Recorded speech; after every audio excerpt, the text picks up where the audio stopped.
প্রায় 3 মাস পর এক্সের প্রোফাইলে ঢুকলাম, দেখলাম রিলেশনশিপ স্ট্যাটাস দিয়েছে, কিন্তু কার সাথে সেটা মেনশন করে নাই। দিলাম হাহা রিয়াক্ট। তারপর ফেসবুক থেকে বেরিয়ে এসে ছোট করে একটা ঘুম দিলাম। ঘুম থেকে উঠে ফোন হাতে নিয়ে মেসেঞ্জারে গিয়ে দেখি উপরে লেখা আছে নিউ মেসেজ রিকোয়েস্ট। আইডিটার নাম জান্নাতুল ফেরদাউস। চিনতে আর বাকি রইল না, এটা আমার এক্সের আইডি। অবাক হলাম তার এসএমএস গুলো দেখে। আপনারা শুনলেই বুঝতে পারবেন। কুত্তা, শুয়োর, বাদর, লুচ্চা, লম্পট, কুলাঙ্গার, হারামজাদা, হারামি, হনুমান, হাদারাম, গাঁজাখোর, মদখোর, সিগারেটখোর, পানখোর, পানিখোর, বিড়িখোর, খোর, নুডলসখোর। যা যা বলা যায় সব বলেছে। এই কুত্তা, তুই আমার স্টাইলে হাহা দিলি কেন রে? কুত্তার লেজ কি কখনো সোজা হয় না? আর তুই এতদিন কই ছিলি রে কুত্তা? তোরে একবার পাই তোর হাত পা ভেঙে দিব আমি। আমার পোস্টে হাহা দেয়া না? বাপরে বাপ, এ কি ডেঞ্জারাস মায়ের বাবা। একটা হাতেই এত কিছু। ভাগ্য ভালো যে এর সাথে আমার ব্রেকআপ হয়ে গেছে, নইলে অবস্থা কেরোসিন বানিয়ে দিত। আর তুই আমারে পাইলে তবেই না হাত পা ভাঙবি, না পাইলে কেমনে? হ্যাঁ বোকা মেয়ে কোথাকার। আমি এসএমএস দিলাম, কি আপনি? আর এগুলো কি সব আবল তাবল কথা বলতেছেন? সঙ্গে সঙ্গে রিপ্লাই, কুত্তা, আমারে তুমি এখন চিনতে পারতেছো না তাই না? 2 বছর প্রেম করে এখন বলতেছো আমি কে? Sorry, wrong number. Wrong number মানে? আমি কি তোমার সাথে ফোনে কথা বলতেছি নাকি? বানর। ওই সরি, এত কথা বলিস কেন? যা তুই block. You can not message or call them is this chat and you would not receive their message or call. এখন কি যে ভালো লাগতেছে ভাই, আপনাদের বলে বোঝাতেই পারবো না। আমার সাথে ব্রেকআপ করার পর একটা বারের জন্য খোঁজ নিস নাই, জীবনে তো কিছু খাওয়াস নেই আমারে, তাই সারা জীবন খেয়ে গেলি নাকি?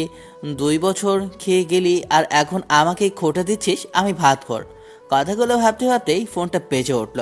নাম্বারটা অচেনা। ধরলাম, তারপর ওপাশ থেকে, এই কুত্তা, তুই আমারে ব্লক মারলি কেন? শুয়োর, তাড়াতাড়ি ব্লকটা ওঠা, বললাম কথা আছে তোর সাথে। ঠুট ঠুট ঠুট দিলাম ফোনটা কেটে, আর নাম্বারটা ব্ল্যাক লিস্টে। ওহ কি মজা রে মজা, টানা 2টা বছর জ্বালাইছিস। 3 মাস যাবত তো ভালোই ছিলাম, কি জন্য যে হাহা দিতে গেলাম, ধুর ভালো লাগে না। টানা 2 বছর জ্বলেছি, আর জ্বলতে চায় না। আবার ফোনটা আসলো, ধরলাম। প্লিজ ফোনটা কেটো না, তোমার সাথে আমার কথা আছে। ঠুট ঠুট ঠুট আবার কেটে দিলাম। প্লিজ ফোনটা কাটবা না, তোমার সাথে আমার কথা আছে। কাটবো? তুই কি করবি? তোর সাথে আমার কোনো কথা নাই। এই, তুই আমার তুই করে বললি? হ্যাঁ বললাম, তুই কি করবি? কোথায় তোর সাহস তো কম না, আমার তুই করে বলিস? তুই জানিস আমি কে? আইসে, তুই কে? আমি জানি না। তোর কথায় কি আছে আমি সব জানি, আর তুই কে আমি তা জানি না। কি বললি তুই কুত্তা? কি বলবো আবার? তোকে আমি জানি, তুই কে তাই বললাম। কুত্তা, তার আগে তুই কি বললি? আমার কথায় কি, আমার কথায় কি আছে? হ্যাঁ, তুই সব জানিস। আরে ওটা তো কথার কথা বললাম, তোর কথার কি আছে আমি কিভাবে বলবো? তুই কি জীবনে তোর হাতটা পর্যন্ত ধরতে দিয়েছিস? হ্যাঁ রে কুত্তি কোথাকার। তুই আমায় কুত্তি বললি? তুই জানিস আমার আম্মু জীবনে আমায় কুত্তি বলে নাই? বানর, শুয়োর, কুত্তা, যা, তোর সাথে আবারও ব্রেকআপ। জীবনে আমার আর ফোন দিবি না, আমার পোস্টে আর হাহা দিবি না। তোর সাথে আবার রিলেশনে জড়াইতে চাইছিলাম, কিন্তু তোর ভাষার জন্য তা আর হলো না। হারামজাদার ভাষা, কি কুত্তা, ফুট। টুট টুট টুট কথায় আছে না, ভূতের মুখে রাম নাম, এর হয়েছে তাই। যে মায়া কুত্তা বানর সুর লুচ্চা ছাড়া কথাই বলে না, সে নাকি আমার সামান্য কর্তি বলার জন্য ব্রেকআপ করলো। ভাবা যায় বিষয়টা। যাই হোক, পরিচয়টা দিয়ে নিই, আমি আজিজ, এবার অনার্স 2য় বর্ষের ছাত্র। আর যার সাথে এতক্ষণ কথা বলছিলাম ও হলো জান্নাত, আমার গার্লফ্রেন্ড। গার্লফ্রেন্ড বললে এখন ভুল হবে, বলতে হবে এক্স গার্লফ্রেন্ড। এবার ইন্টার ফাইনাল ইয়ারে। আপনার সাথে কথা বলতে বলতে ফোনটা আবার বেজে উঠল, মেজাজটা আবার খারাপ হয়ে গেল। জান্নাত মনে করে নাম্বারটা দেখে না দেখেই ধরে বলতে শুরু করলাম, ওই কুত্তি, আবার ফোন দিলি কেন? তোর কি লজ্জা নাই? খুব তো বললি আর কোনোদিন ফোন দিবি না, সেই তো ঘুরে ফিরে আবার আমার কাছেই ফোন দিলি। বেপর্দা বেহায়া মহিলা কোথাকার। ও পাশ থেকে, কি আবল তাবল কথা বলছিস বাবা? আমি তোর মা বলতেছি। তুই কি পাগল হইলি নাকি রে বাবা? ফোনের দিকে তাকিয়ে দেখি, এ মা, এই তো দেখি সত্যি সত্যি আম্মুর নাম্বার। এখন কি বলবো আম্মুরে? আম্মু সরি সরি আম্মু, ভুল হয়ে গেছে। ভুল মানে তুই আমারে কুত্তি বেহায় বেপর্দা বললি? আম্মু, আমি সত্যি তোমারে বলতে চাইনি। তো কারে বলতে চাইছিলি? দাঁড়াও, তোমারে সব বুঝিয়ে বলতেছি। দাঁড়াইতে পারবো না, তুই বল। ওকে, তাহলে শোনো, সব কিছু বুঝিয়ে বললাম। ওহ ঠিক আছে, বেশি চিন্তা করিস না, সব ঠিক হয়ে যাবে। তা কি জন্য ফোন দিয়েছিলে সেটা বলো। একটা খুশির খবর আছে বাবা, তুই বাড়িতে চলে আয়, তোর ভাইয়ের জন্য মেয়ে দেখতে যাব। 2-1 দিনের মধ্যেই চলে আয়। ওহ আম্মু, কি খবর দিলে গো? ভাইয়ার বিয়ে আমি কালকে বিকেলে চলে এসেছি খুশি হয়ে, কারণ ভাইয়ার বিয়ে হয়ে গেলে আমার পত্র পরিষ্কার। ওকে আয়, সাবধানে আসিস কিন্তু। ঠিক আছে আমি বলে এই ফোনটা কেটে দিলাম। কাল আগে ভার্সিটি গিয়ে ছুটি নিয়ে আসতে হবে, তারপর বেকারের দিকে সোজা বাড়িতে। কিন্তু জান্নাতের জন্য খুব খারাপ লাগতেছে। যদিও বেকআপ করে থাকি, তবুও তো ভালোবাসি মেয়েটাকে। অভিমানের বসে শুধু বেকআপ করা, বেকআপ করলেও তাও তো মেয়েটাকে একবার করে দেখতে পারি, কিন্তু বাড়িতে গেলে তাও দেখা হবে না।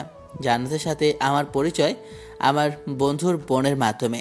সেদিন ছিল নাবিলার বন্ধুর জন্মদিন। আমিও যাই সেদিন বুলবুল আমার বন্ধুদের বাড়িতে। জান্নাতুলকে সেদিনই প্রথম দেখি, তারপর প্রপোজ, প্রেম, আর প্রেমের পর বেকআপ। কি একটা জিনিস তাই না? ওকে প্রপোজটা আমিই করেছিলাম, আর বেকআপটা করলো জান্নাত। পুরোনো দিনের কথাগুলো ভাবতে ভাবতে কখন যে ঘুমিয়ে পড়েছি মনেই নেই। সকালে ঘুম ভাঙলো ফজরের আজানের আওয়াজ শুনে। নামাজ পড়ে এসে সব কিছু গোছিয়ে নিলাম, তারপর খাওয়া দাওয়া করে ভার্সিটিতে গেলাম। ভার্সিটিতে পৌঁছাতেই এই আজিজ, এদিকে আসো। এই নাম রিয়া, খুব গা ঘেঁষাঘেঁষি একটা মেয়ে। আমাকে নাকি খুবই পছন্দ করে, কিন্তু আমাকে আর জান্নাতকে যখন একসাথে দেখে তখন নাকি তার গা চলে যায়। হ্যাঁ বলো, তবে যা বলবে একটু তাড়াতাড়ি বলবে, আজকে আমার বেশি সময় নেই। তোমার কবেই বা সময় থাকে গো সোনা?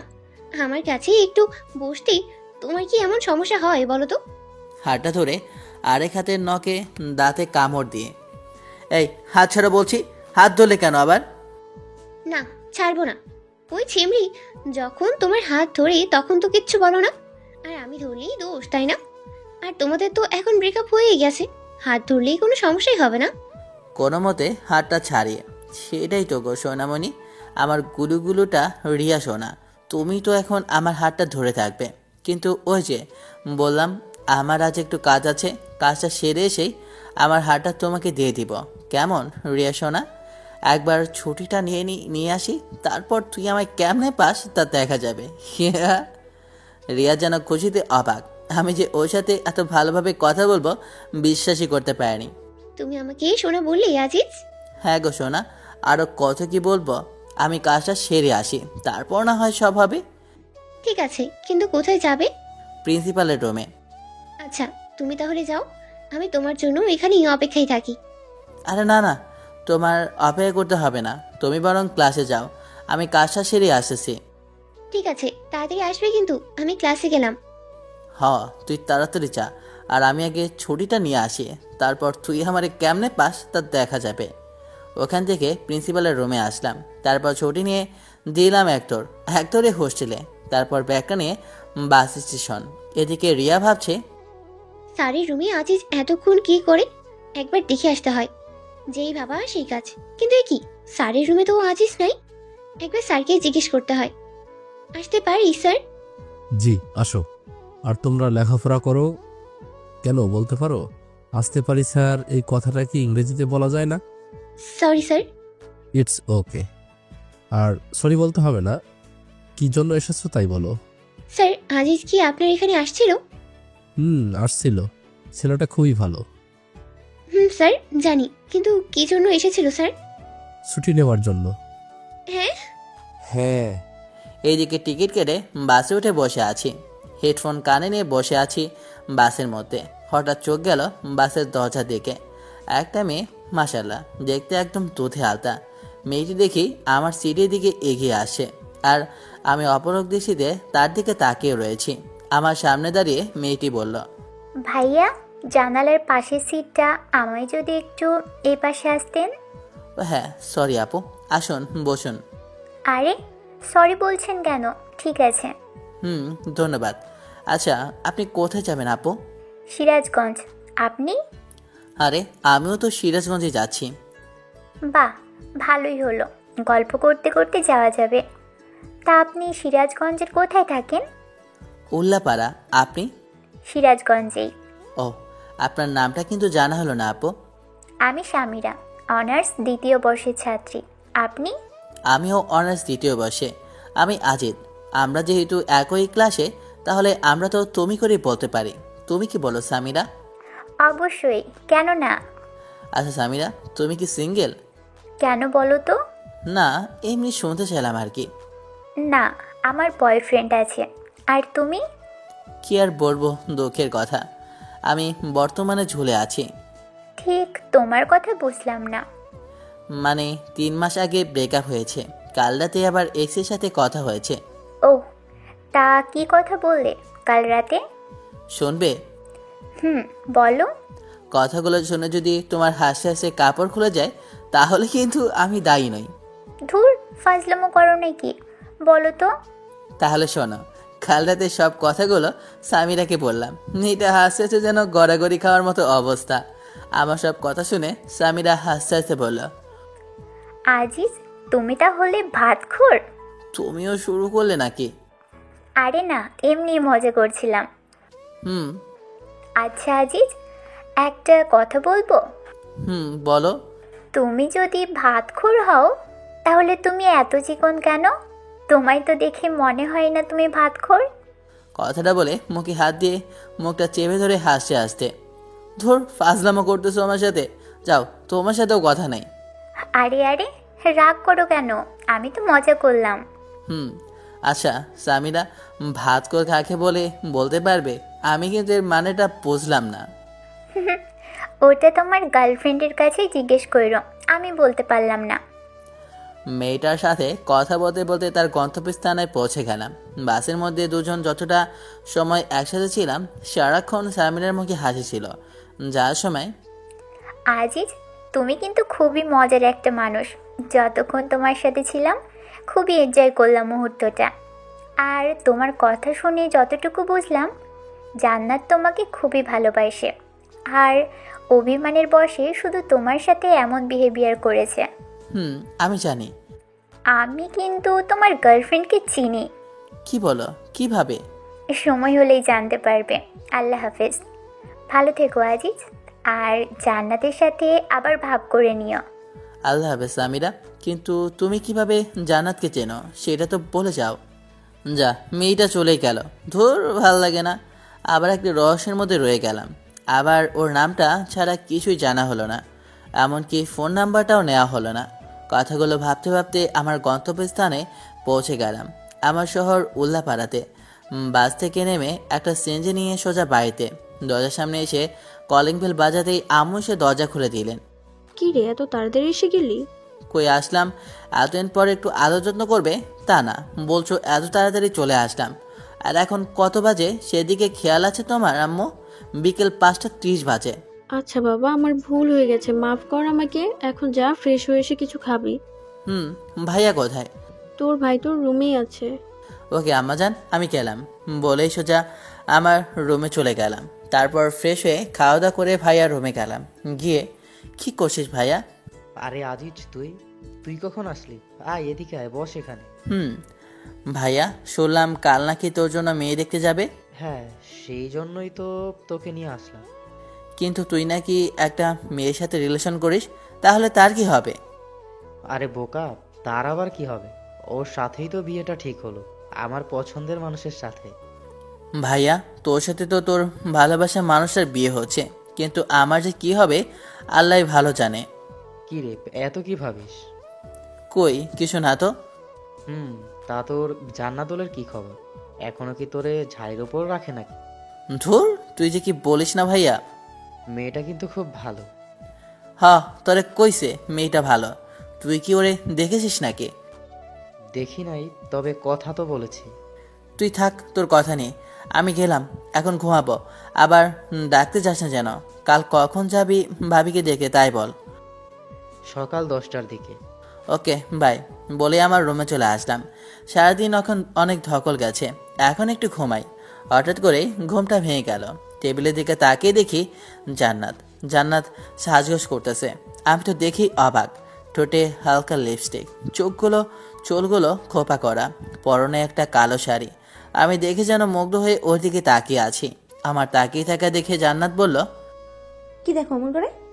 তোমাকে তোমাকে একদম পরীর মতো লাগছে। যা দুষ্টু, ওইভাবে কেউ বলে? আমার বুঝি লজ্জা করে না?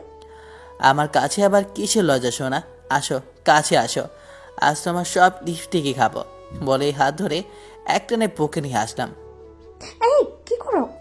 দেখো কি করি, বলে জান্নাতের ঠোঁটে আমার ঠোঁটটা চোখ বুজে ডুবিয়ে দিলাম। কিছুক্ষণ পর, এ কি জান্নাত, তোমার ঠোঁট ভালো ভালো লাগে কেন? কি হলো, কথা বলো না কেন? জান্নাত, তোমার লিপস্টিক পানি পানি লাগে কেন? চোখ খুলে তাকিয়ে দেখি জান্নাত নেই, আর আমার সামনে রয়েছে দেয়াল, আর ওটা লিপস্টিক না, আমার ঠোঁট কেটে রক্ত বের হচ্ছে। রক্ত দেখে দিলাম এক চিল্লানিতে পুরো বাড়ি আমার রুমের মধ্যে। কি রে, কি হয়েছে? এত জোরে চিল্লাস কেন? এ কি, তোর ঠোঁট কাটলো কেমনে? কি রে, এতখানি কাটো কি করে? সত্যি করে বল তো, কিভাবে কাটলি? খাটের থেকে পড়ে টরে গেছিলি নাকি? এখন এতে আমি কি করে বলবো?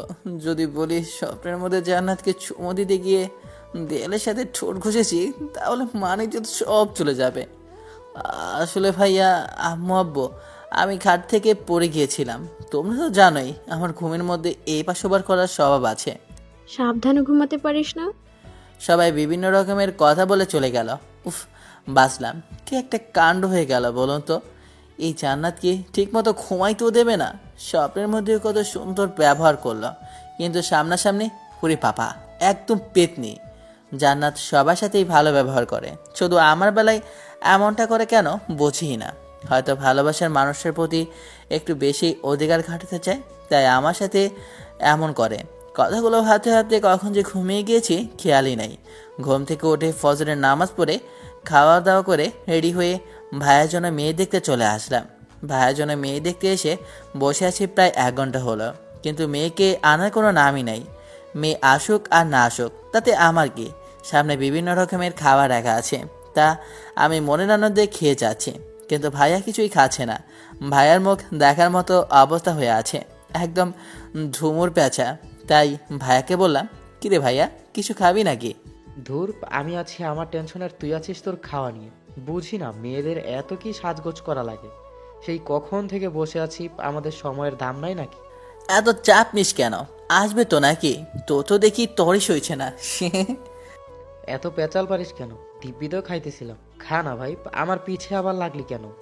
আচ্ছা ঠিক আছে, আমি কথা বলবো না তোর সাথে, আমি খাই আর তুই অপেক্ষায় থাক ভাবিকে দেখার জন্য।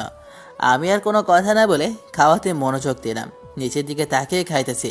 খাওয়ার মাঝখানে কেউ একজন বলে উঠল, আরে আজিজ, তুমি এখানে কি করো?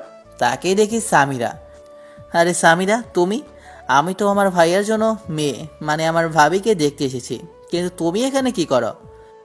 আরে আমি তো দুলালির বেস্ট ফ্রেন্ড, আমি এখানে থাকবো না তো কে থাকবে? দুলালি আমার হবু বাবির নাম। কি রে, তোরা একে অন্যের চিনিস নাকি?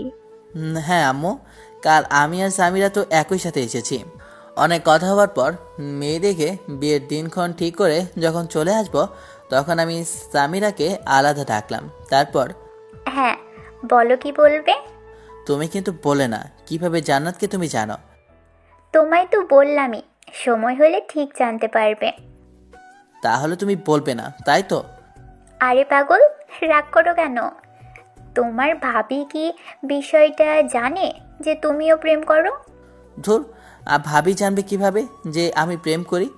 ভাবিকে তো আমি আজকে প্রথম দেখলাম। তার মানে তুমি এর আগে তোমার ভাবিকে কখনো দেখো নাই? দেখেছি, তবে ভাইয়ার ফোনে, সামনাসামনি তো আজই প্রথম। ও বেশ ভালো। তবে আমার মনে হয় বেচারির চাপটা একটু বেশিই পড়ে যাবে, কারণ এখন তার বিয়ে হবে, আবার কিছুদিনের মধ্যে তোমারও বিয়ে হবে, আর তোমার বিয়ের কাজ মেয়েটাকে একা হাতেই সামলাতে হবে, তাই না? ধুর সামিরা, তুমি যে কি বলো না। লজ্জা পেলে বুঝি? আরে না না, লজ্জা পাবো কেন? আমাদের কথার মাঝে ভাইয়ার ডাক পড়ল। কি রে, আসবি নাকি এখানেই থেকে যাবে? না, আসি, দাঁড়াও। আচ্ছা সামিরা, তাহলে আমি আসি, আবার বিয়ের দিন কথা হবে। আল্লাহ হাফেজ। সাবধানে যাবে, আল্লাহ হাফেজ। সামিরার কাছ থেকে আসার পর আচ্ছা ভাই বলতো, মেয়ে তোর জন্য দেখতে এসেছি নাকি আমার জন্য দেখতে এসেছি? হঠাৎ এমন কথা কেন বলছিস ভাইয়া? ঠিক বুঝতে পারলাম না। না, তোর যা ভাবসাব দেখছি তাই মনে হলো আর কি। তা মেয়েটাকে কি তোর পছন্দ হয়েছে নাকি? ধুর ভাইয়া, তুই না একটু বেশি বুঝিস, বুঝলি? সামিরা আমার ফ্রেন্ড, আর ওর বয়ফ্রেন্ড আছে। ও, কথা বলতে বলতে বাড়িতে চলে আসলাম। বুলবুলকে একবার ফোন দিতে হবে দাওয়াত দেওয়ার জন্য, আর নাবিলার সাথেও কথা বলতে হবে। ফোন দেওয়ার পর হ্যাঁ ভাই বল, আর কেমন আছিস? আলহামদুলিল্লাহ ভালো আছি রে দোস্ত, তুই কেমন আছিস? আলহামদুলিল্লাহ ভালোই। শোন, আগামী 10 থেকে 11 তারিখ তো ভাইয়ার বিয়ে ঠিক হয়ে গেল। তুই আর নাবিলা আসবি, কিন্তু তোরা বরং 7 থেকে 8 তারিখেই চলে আয়, অনেক কাজ করতে হবে। দোস্ত, সে না হয় বুঝলাম, কিন্তু নাবিলা তো মনে হয় যাইতে পারবে না, কারণ 9 তারিখ থেকে ওর পরীক্ষা শুরু হবে। ও, তার মানে তো জান্নাতেও আসতে পারবে না। আচ্ছা দোস্ত, তাহলে তুই চলে আয় এখনই, রাখি। দেখতে দেখতে ভাইয়ার বিয়ের দিন চলে আসলো। বাড়ি ভর্তি মানুষ, সবাই যার যার মতো আনন্দ করছে। আমিও বন্ধুদের সাথে আনন্দ করছি, কিন্তু আনন্দের মাঝে কিছু একটা যেন ফাঁকা ফাঁকা মনে হচ্ছে। আর সেই কিছু একটা হলো জান্নাত। হঠাৎ আমার সামনে সামিরা এসে হাজির, কিন্তু সে একা না, একটা ছেলের হাত ধরে আছে। আমাকে দেখে ও বলল, হাই আজিজ, কেমন আছো? ভালো, তুমি? আমিও ভালো। আজিজ, এ হচ্ছে আমার বয়ফ্রেন্ড তৌসিফ, তৌসিফ আহমেদ শাওন। আর তৌসিফ, এ হলো আজিজ। তোমাকে তো বলেছি সবর বিষয়ে। হ্যালো ভাইয়া, কেমন আছেন? ভালো আছি ভাই, কিন্তু আমার মনে হয় তুমি ভালো নেই, তাই না? সামিরার কাছে যতটুকু জানা যায় তোমার বিষয়ে সব কিছু শুনলাম, তুমিই তো সেই বিখ্যাত সব খোর। ভাইয়া, সবই কপাল। তা তোমারটা কে তো দেখতে পাচ্ছি না ভাই, আসে নাই নাকি? আসলে ভাইয়া, তার তো এক্সাম চলছে, তাই আসতে পারেনি। এভাবে সামিরা ও তার বয়ফ্রেন্ডের সাথে বলে বিয়ের আসরে চলে আসলাম। বিয়ের সব কাজ সম্পন্ন করে ভাবিকে নিয়ে আমাদের বাড়িতে চলে আসলাম। 7 দিন পর খাবার টেবিলে। আজিজ, একটা কথা ছিল। হ্যাঁ ভাবি, বলো। ভাই, তোমার একটা কাজ করতে হবে। আর ভাবি, এইভাবে বলছো কেন? বলো, তোমার জন্য তোমার ভাইটা কি কাজ করতে পারে? আসলে ভাই, আমার বোনটা আজকে আসবে আমাদের এখানে, তোমার তাই একটু স্টেশনে যেতে হবে। ঠিক আছে ভাবি, তোমার চিন্তা করতে হবে না, আমি গিয়ে নিয়ে আসবো। কিন্তু ভাবি, তোমার বোনকে তো সেদিন বিয়েতে দেখলাম না। ওর তো এক্সাম চলছিল, তাই বাড়িতে আসতে পারে নাই, এখন সোজা আমাদের এখানে আসবে। ও, তা ভাবি, তোমার বোনের নামটা কি? জেসমিন। ঠিক আছে। ভাবির সাথে কথা বলে রোমে এসে বিকেলের দিকে স্টেশনে গেলাম। অনেকক্ষণ হলো দাঁড়িয়ে আছি, সেটা ট্রেন আসার নামই নাই, তাই স্টেশনের একটা ব্রেঞ্চে বসে পড়লাম। কিছুক্ষণ পর একটা ট্রেন থামলো, আর ট্রেন থেকে নেমে দেখলাম একটা মেয়ে আমার দিকে আসে। মেয়েটাকে দেখে মনে হচ্ছে খুবই পর্দাশীল একটা নারী।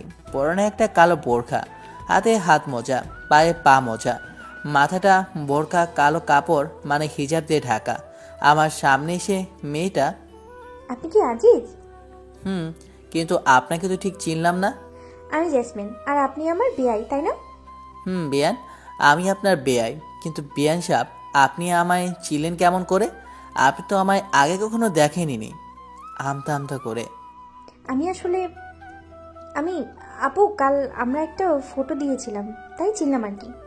কিন্তু বিয়ান, আপনার কণ্ঠটা কেমন যেন চেনা চেনা লাগে। কি কি বলেন? আমার কণ্ঠ চেনা চেনা লাগে? আরে বিয়ান, এমনি মজা করলাম। আপনি 10 আনা 5 আনা একটা মাত্র বিয়ান, তাই মজা করলাম। মাইন্ড করলে নাকি? না না, মাইন্ড করবো কেন? আমরা কি এখানে দাঁড়িয়ে থাকবো, নাকি আমাকে আপনাদের বাড়িতে নিয়ে যাবেন বিআই মশাই? ও হ্যাঁ, চলুন। চলুন। তারপর বিয়ানকে নিয়ে বাড়িতে চলে আসলাম, আর ভাবিকে বললাম, ভাবি, এ নাও তোমার আমানত, সশরীরে নিয়ে এসেছি। ভাই, ধন্যবাদ। স্বাগত। শোনো, আমি এখন আবার ঘুমাবো, রাতে কিছু খাবো না, আবার ডাকতে যেও না যেন। বলেই রুমে গিয়ে দিলাম ঘুম। সকালে বুকের ওপর কিছু একটা ভারী ভারী অনুভব করলাম। মনে হচ্ছে কেউ একজন আমার বুকের ওপর মাথা রেখে শুয়ে আছে। চোখ খুলে দেখি এ কি, এ তো জান্নাত। জান্নাত কিভাবে আমার রুমে আসলো আর আমার বুকে মাথা রেখে শুয়ে আছে কেন? এ কি, তুমি তুমি এখানে কি করো? হ্যাঁ, আমি। নাকি আমি আবার সেদিনের মতো স্বপ্ন দেখছি? হয়তো স্বপ্নই হবে। সেদিন স্বপ্নে জান্নাত মনে করে দেয়ালের সাথে কি একটা কাণ্ড হয়ে গেল, ভাবতে কেমন গাটা করে ওঠে। কিন্তু যদি এটা মানুষই না হয় তবে এত ভারী ভারী লাগে কেন? হাতে একটা চিমকি কেটে দেখলাম, না এটা তো স্বপ্ন না, সত্যি এটা জান্নাত। একবার ধাক্কা দিয়ে দেখি কি এটা। এই মেয়ে ওঠ, এই ওঠ, ওই কি হয়েছে? ধাক্কাও কেন? তুমি এখানে কি করো আর আমাদের বাড়িতে আসলে কেমন করে? জান্নাত চোখ খুলে তাকিয়ে দেখে সে আমার বুকের উপর শুয়ে আছে। অমনি লাফ দিয়ে ওঠে। আমি তো আসছি তোকে মারার জন্য। মুখে কিছুটা রাগী ভাব এনে, বুঝলাম আমাকে মারতে এখানে এসেছ, কিন্তু আমার বুকের উপর কি করো? হ্যাঁ, আমি তো রুমে এসে দেখি তুই ঘুমিয়ে আছিস, তাই কিছু বলি নাই। কারণ আমি যাকে মারি সামনাসামনি মারি, আমি কি ভিতরে কি? তাও বুঝলাম তুমি ভীত না, কিন্তু আমাদের বাড়িতে আসলে কেমন করে তাই বলো। কাল তো তুই নিজেই আমাকে নিয়ে আসলি। কি বলো? আমি তোমাকে কখন নিয়ে আসলাম? কাল বিকালে। ধুর, ফাজলামো করো নাকি আমার সাথে? কাল বিকেলে কোথা থেকে তোমাকে নিয়ে আসলাম? কেন, স্টেশন থেকে? আরে কালকে তো আমি আমার ভাবির বোনকে স্টেশন থেকে নিয়ে এসেছি, তোমাকে কখন নিয়ে আসলাম? তোর ভাবির বোনই আমি।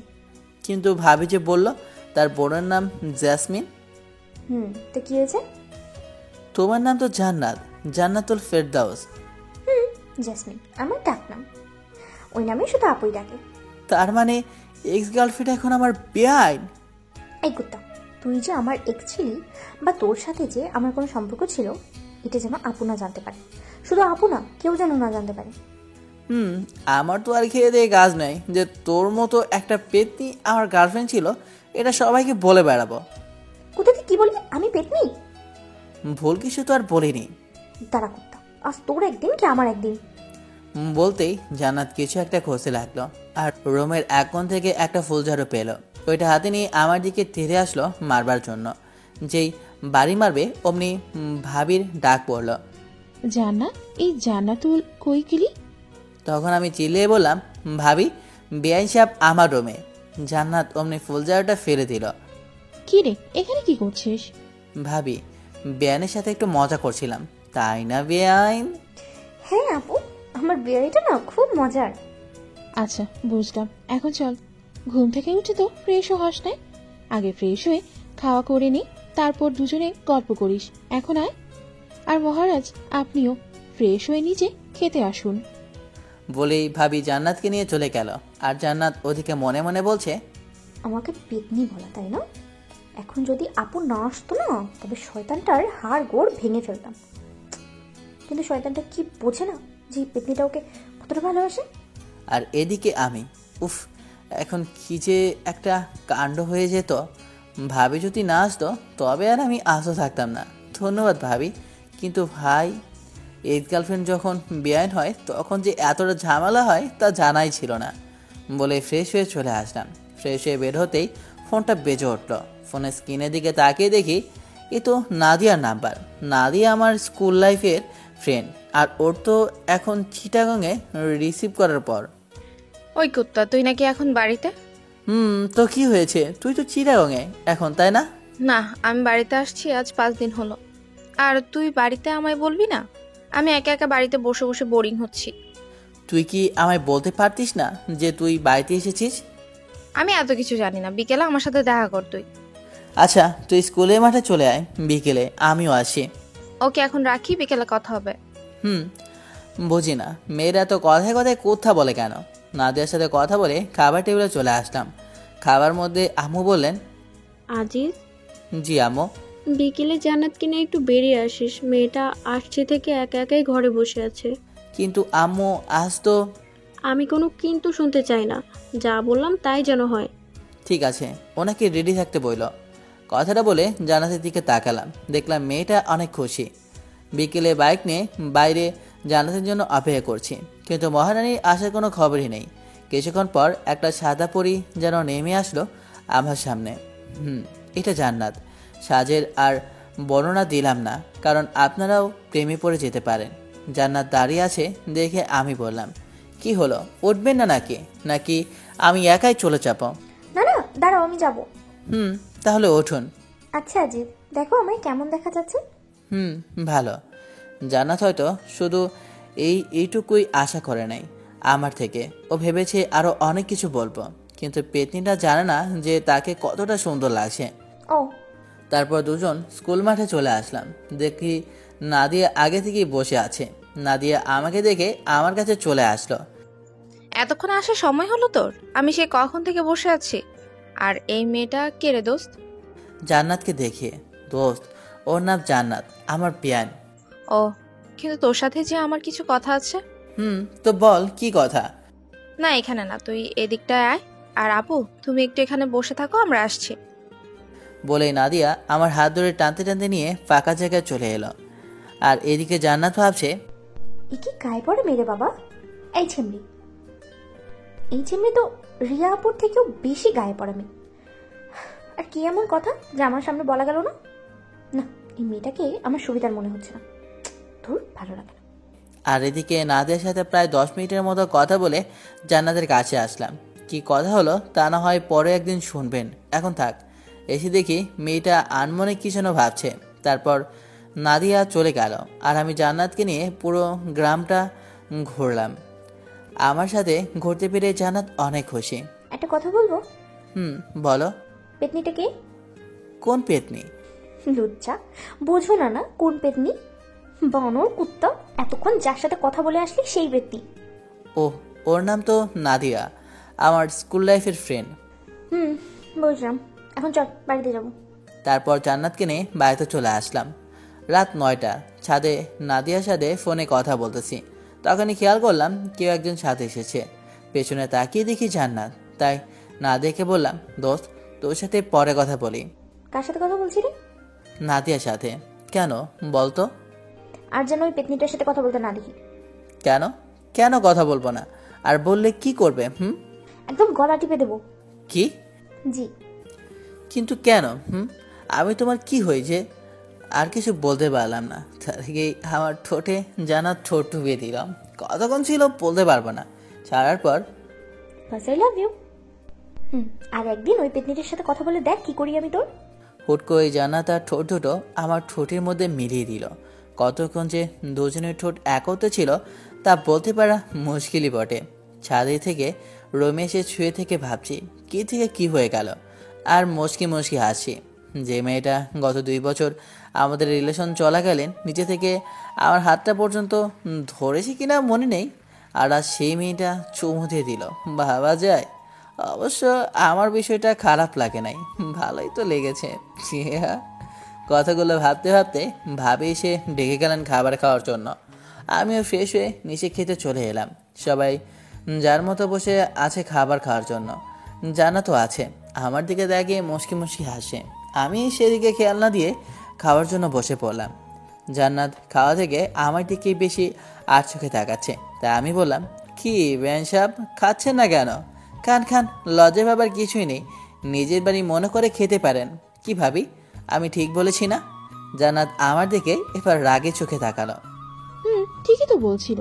কি রে জান্নাত, খাচ্ছিস না কেন? এই তো খাইতেছি তো আপু। আর বেয়াই মশাই, লজ্জা পাবো কেন? এটা তো আমার নিজের বাড়িরই মনে করি আমি। আর এটা তো আমার নিজেরই বাড়ি, তাই না? আজ বেআইন ডাকছ? কাল যদি তোমার বউ না ডাকাতে পারি না, তবে আমার নামও জান্নাত না বলে রাখলাম। তোরা খাবার সময় কি শুরু করলি? আর ছোট আব্বাজান? আম্মু মাঝে মাঝেই আমাকে ছোট আব্বাজান বলে ডাকে। জি আম্মু, বলো। তোমার ছোট খালাম্মা আজ ফোন দিয়েছিল, তোমাকে জানাইতে বলছে। কিন্তু আম্মু, আমি এখন কিভাবে যাব? কেন বাবা, কেন যেতে পারবে না? আমি তো তোমার ফোন টেপার ঘুরে বেড়ানো ছাড়া আর কোনো কাজ দেখি না, তাহলে কেন যেতে পারবে না? উপায় নাই, এখন যেতেই হবে। ঠিক আছে, কবে যাইতে হবে? কাল সকাল সকাল বেরিয়ে পড়বি, আর 4-5 দিন থেকে তারপর বাড়িতে আসবি। তোর খালামুনির কাছ থেকে আবার যেন শুনতে না হয় যে তুই বাড়িতে আসার জন্য তার কাছে বায়না করেছিস। ঠিক আছে, 4-5 দিন থেকে তারপর বাড়িতে আসবো। এবার খুশি? খুব খুশি। জান্নাত মা, তুমি তাহলে সকাল সকাল রেডি হয়ে থাকো। বুঝলাম না আম্মু, জান্নাত রেডি থেকে কি করবে? আর ওই, আপনি আমার আম্মুকে মা ডাকছেন কেন? জান্নাতও তোমার সাথে যাবে। আমি মা বলে রাখবো, তাতে আপনার কি? মা তো আজ না হয় কাল থেকে ডাকতেই হবে, আমি না হয় এখন থেকেই ডাকা শুরু করলাম। আমার বোকা বরটা বোঝেও না।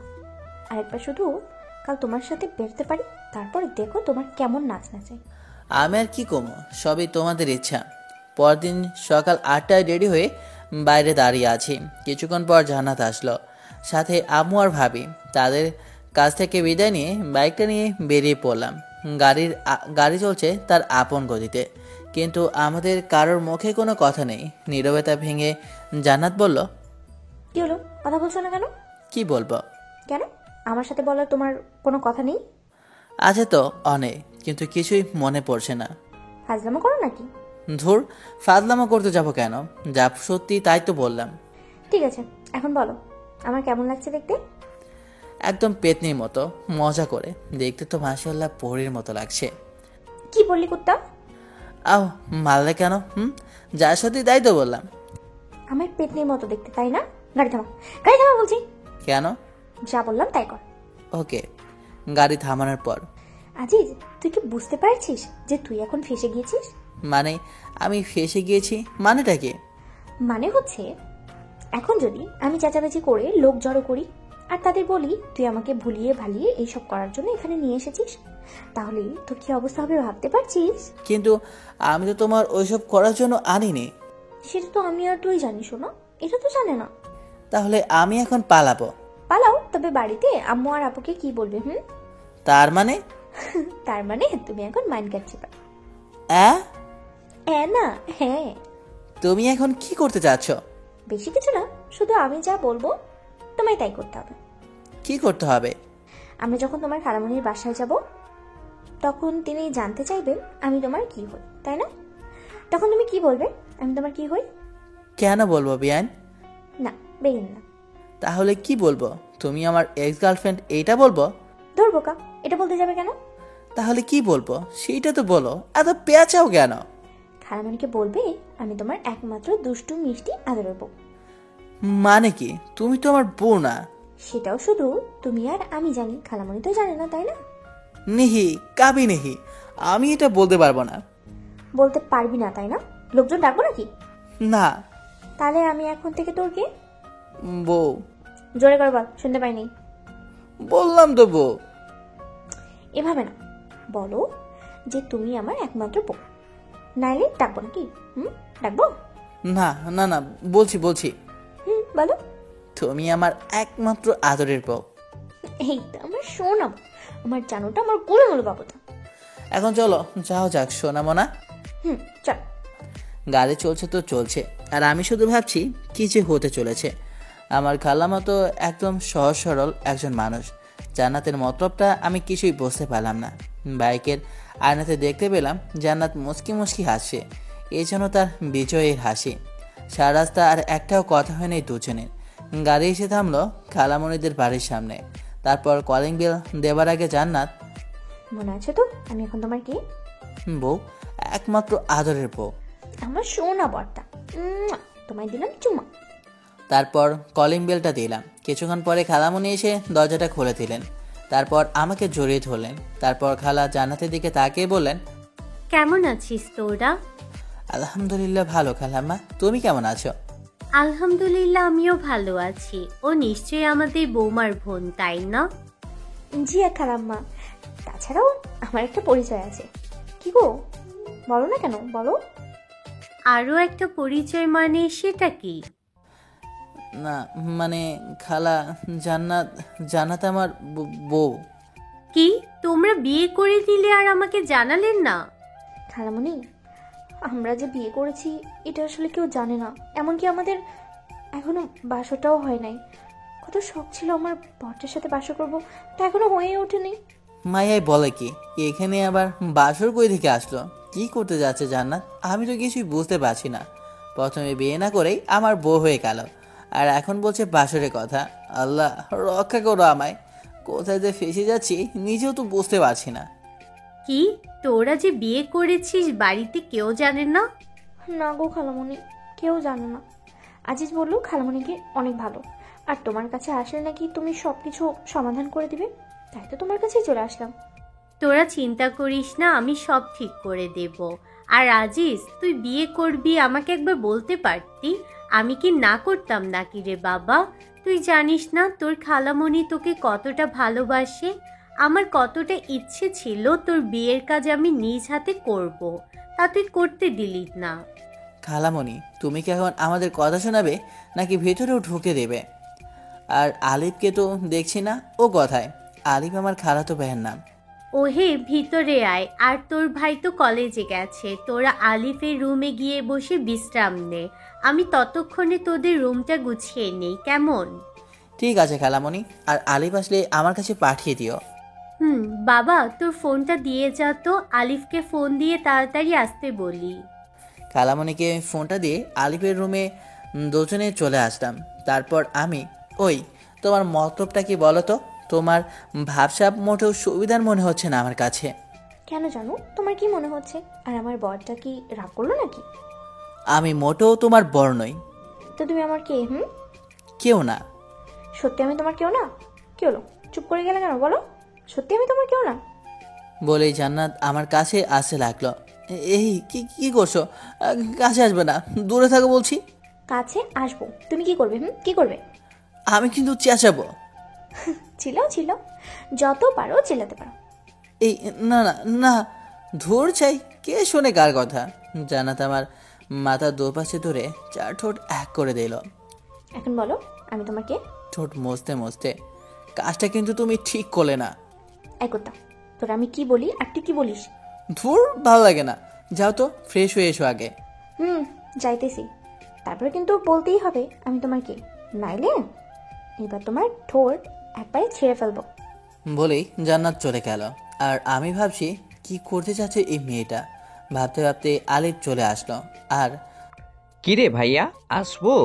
দরজার দিকে তাকিয়ে দেখি আলিফ হাতে কিছু শপিং ব্যাগ। আরে আলিফ, তুই আয়। আর এটা তো তোরই রুম, তুই আসবি, আমাকে জিজ্ঞেস করছিস কেন? আমার রুম, কিন্তু ভাইয়ার রুমে তো তুমি একা নেই, সাথে ভাবিও আছে, তাই না? আর ভাইয়া, এইটা তুমি একেবারে ঠিক করলে না। কি ঠিক করলাম না রে ভাই? ওই যে বিয়ে করলে না জানিয়ে। তোরে কিভাবে জানাবো রে ভাই? আমি নিজেই তো জানতাম না যে আমি বিয়ে করেছি, তুই কেমনে জানবি? কিরে ভাইয়া, কথা বলো না কেন? কি ভাবো? আগে জানাই নাই, তাই কি হয়েছে? এখন তো জানলি, তাই না? নাও, এইগুলো নাও, আর তাড়াতাড়ি এইগুলো পরে বাইরে আসো। কি এইগুলো? তোমার জন্য পাঞ্জাবি আর ভাবির জন্য বেনারসি। কিন্তু এইগুলো কেন? আম্মু বলল তোমাকে নাকি বর বেশে দেখবে, তাই তাড়াতাড়ি চেঞ্জ করে চলে এসো। আর এই নাও তোমার ফোন, আম্মু দিল। রেখে যা। কিছুক্ষণ পরে জান্নাত বাথরুম থেকে বেরিয়ে আসলো। তারপর কার সাথে কথা বললে কতক্ষণ? আলিফ এসেছিল এগুলো দেওয়ার জন্য। ব্যাগগুলো দেখে, কি এগুলো? খুলে দেখো। ওয়াও, খুব সুন্দর এগুলো। এগুলো কি আমার জন্য? সবকিছু খুলে বললাম কি জন্য। তারপর দুজন রেডি হয়ে বাইরে আসলাম। বাইরে বের হয়ে যা দেখলাম, একজন মনিবী লোক খাতা কলম নিয়ে বসে আছে। দেখে মনে হচ্ছে কাজী সাহেব হবে হয়তো, কিন্তু কেন? আয়, তোরে এখানে বস। খালামণি, উনি কে?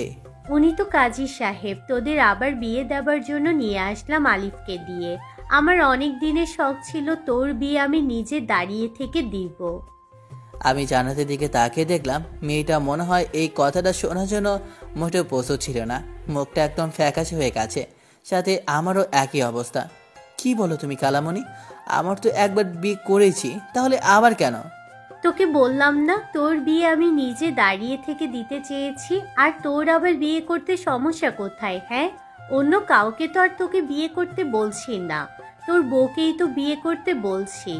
বাবা, তুই আমার জন্য এইটুকু করতে পারবি না? জান্নাতের দিকে তাকিয়ে, জান্নাত তুমি কিছু বলো এখন খালামণিকে। আমি আর কি বলবো বলো?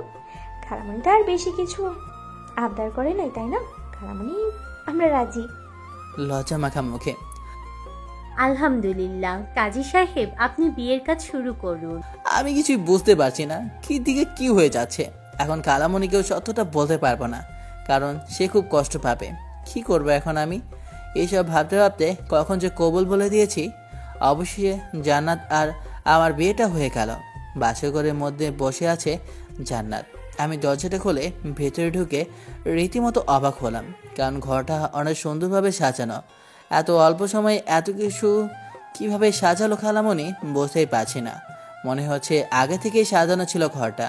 আরও অবাক হলাম জান্নাতের দিকে তাকিয়ে, কারণ যে মেয়ে সবসময় আমার পিছে পড়ে থাকে সেই মেয়েটা মাথায় ঘোমটা দিয়ে নিচের দিকে তাকিয়ে বসে আছে।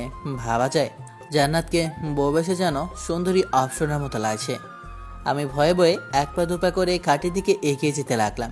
খাটের কাছে যেতেই জান্নাত খাট থেকে উঠে দাঁড়িয়ে আমার কাছে এসে সালাম করতে লাগলো। আমি তার 2 বাহু ধরে দাঁড় করিয়ে বললাম, এই কি করো? তুমি এখন আমার স্বামী, সো এটা এখন আমার অধিকার। শুধু অধিকার নয়, বিয়ের রাতে স্বামীর পা ধরে সালাম করা প্রত্যেকটা স্ত্রীর কর্তব্য ও আমাদের সমাজের নিয়ম। তাই আমাকে তুমি এটা থেকে বিরত রাখতে পারো না। কি আর করার, এই মেয়ের সাথে কথায় পারা খুবই মুশকিল। তারপর জান্নাত আবার আমার পাশ হয়ে সালাম করে নিল। তারপর, তোমার কি অজু আছে? না থাকলে করে আসো, আমরা দুজনে 2 রাকাত নামাজ আদায় করবো। আমি অজু করে আসি। তোমার আছে? আছে। আসো তাহলে আমরা নামাজ আদায় করে নিই। জান্নাত 2টা জায়নামাজ বিছিয়ে দিল। আমি ও জান্নাত দুজনে নামাজ আদায় করে নিলাম। তারপর নামাজ শেষ করে জান্নাত আবার গিয়ে বিছানায় বসে পড়ল। আমি আমার টুপি ও পাঞ্জাবিটা খুলে বিছানার দিকে এগিয়ে যেতে লাগলাম।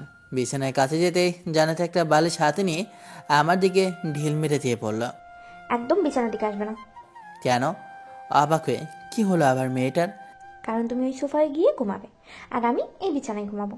বুঝলাম না, তুমি বিছানায় ঘুমাবে আর আমি সোফায় ঘুমাবো? কিন্তু কেন? আমাদের তো বিয়ে হয়ে গেছে, আমরা এখন স্বামী স্ত্রী, তাহলে একসাথে ঘুমালে সমস্যাটা কোথায়? কারণ আমি তো আর একা না, তাই না?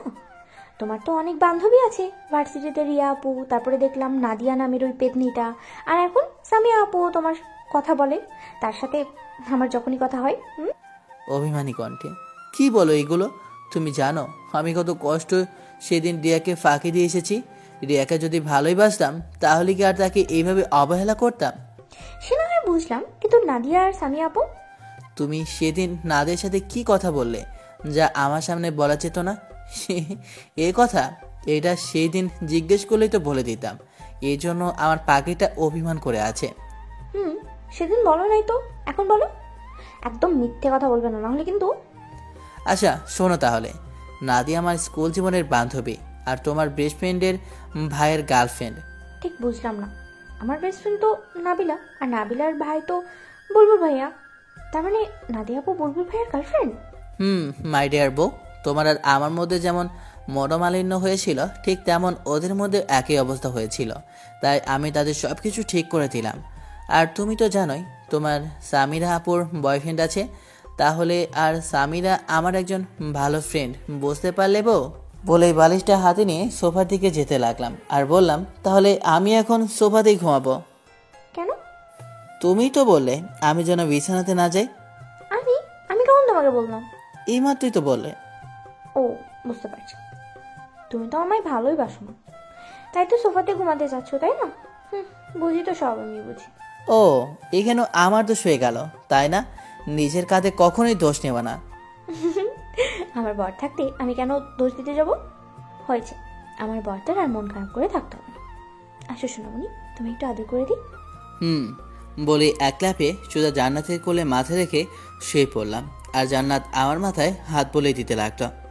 আচ্ছা জান্নাত, ধরো যদি আমি সত্যি ওদের একজনের সাথে প্রেম করতাম তাহলে কি করতে? তোমার মাথা না সব চুলগুলো আমি ন্যাড়া করে দেবো, হাতটা ভেঙে দিতাম আর নাকে ঘুষি মেরে নাক ফাটিয়ে দিতাম। ওরে বাবা, এত কিছু করতে? তখন তো আমায় কেমন বাজে দেখা যেত তখন। তাতে আমার কি? তখন তো সবাই বলতো, দেখ দেখ জান্নাতের বরটাকে কেমন বাজে দেখা যায়। বলতো, কিন্তু কেউ তো তোমায় আর আমার থেকে আলাদা করতে পারতো না। বাহ, তোমার মাথায় তো সেই লেভেলের বুদ্ধি। তা আমায় কি এখন অমন করবে নাকি যাতে আমার দিকে কেউ নজর না দেয়? না, তা করবো না, তবে এমন কিছু করব যাতে করে কেউ তোমার উপরে নজর দিলেও তোমার নজর যেন তাদের উপরে না পড়ে। সেটা কিভাবে? আমার বেবি লাগবে, একদম ফুটফুটে কিউট বাচ্চা, যাতে তুমি তার কথা চিন্তা করে হলেও আমাদের ছেড়ে না যাও। বলেই কেঁদে দিল আমার বুকের উপর মুখ লুকিয়ে। ধুর পাগনি, তোমাকে ছাড়া আমি বাঁচবই না। ছেড়ে যাওয়া তো দূরের কথা, জান্নাতুলকে জড়িয়ে ধরে তার কপালে একটা চুমো দিয়ে, সত্যি তো? কখনো আমাকে ছেড়ে যাবে না তো? নেহি বো কাভি নেহি।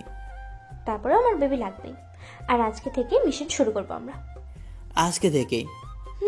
তাহলে দেরি কেন? চলো লেগে পড়ি, আমাদের মিশন স্টার্ট করি, কি বলো? যা দুষ্টু। ইস, আমার বউ তো দেখি লজ্জা পাও। আসো, আরো কাজে আসো বউ, আর লজ্জা পেতে হবে না। আসো, আমাদের মিশনটা স্টার্ট করা যাক। বলেই জান্নাতের ঠোঁটে আমার ঠোঁটটা ডুবিয়ে দিলাম। ধীরে ধীরে আমরা একে অন্যের মাঝে হারিয়ে যেতে লাগলাম। সব কিছু জানতে চাইয়া লজ্জা দেবেন না। আমাদের মিশন কমপ্লিট, এখন ফরজ গোসলটা করতে হবে। আমরা এখন যাই, ফরজ গোসলটা সেরে আসি, কেমন? গোসল শেষ করে দুজনেই আবার রুমে এসে শুয়ে পড়লাম। আমি বালিশে মাথা রেখে শুয়ে আছি, আর জান্নাত আমার বুকের উপর মাথা রেখে শুয়ে আছে। আমি জান্নাতকে বললাম, জান্নাত। ও বউ, শোনো না। বলো না। আমরা কি সত্যি সত্যি বিয়ে করে নিয়েছি? কি বলো এগুলো?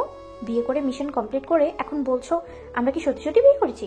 হ্যাঁ, আমার না বিশ্বাসই হচ্ছে না যে আমরা মিশনটা পর্যন্ত কমপ্লিট করে ফেলেছি। কি থেকে কি হয়ে গেল, তাই না? জি না, আমি চেয়েছি বলেই বিয়েটা হলো, বুঝলে? তার মানে তুমি সিচুয়েশনে না পড়লে বিয়েটা করতে না? করতাম কি করতাম না সেটা না হয় কাল সকালেই জানতে পারবে।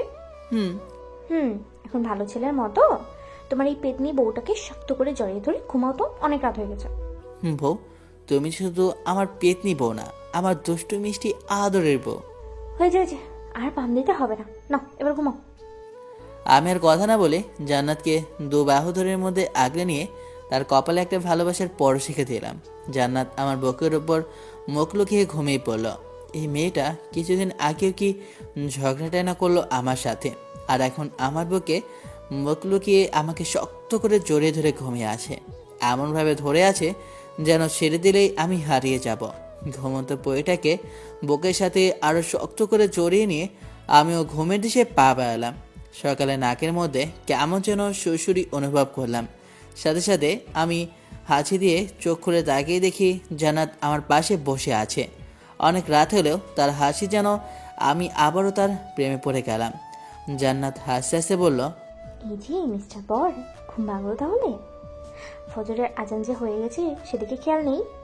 উঠো উঠো, তাড়াতাড়ি উঠে ফ্রেশ হয়ে উজু করে আসো, নামাজ পড়ে নেই, তারপর না হয় আবার ঘুমিয়ে। উফ, আর একটু ঘুমাই না বউ, তারপর নামাজ আদায় করে নেই। না না, তা হচ্ছে না, উঠো বলছি। রাগে চোখে তারপর উঠে নামাজ আদায় করে এসে জান্নাতকে আবার বকি নিয়ে ঘুমিয়ে গেলাম।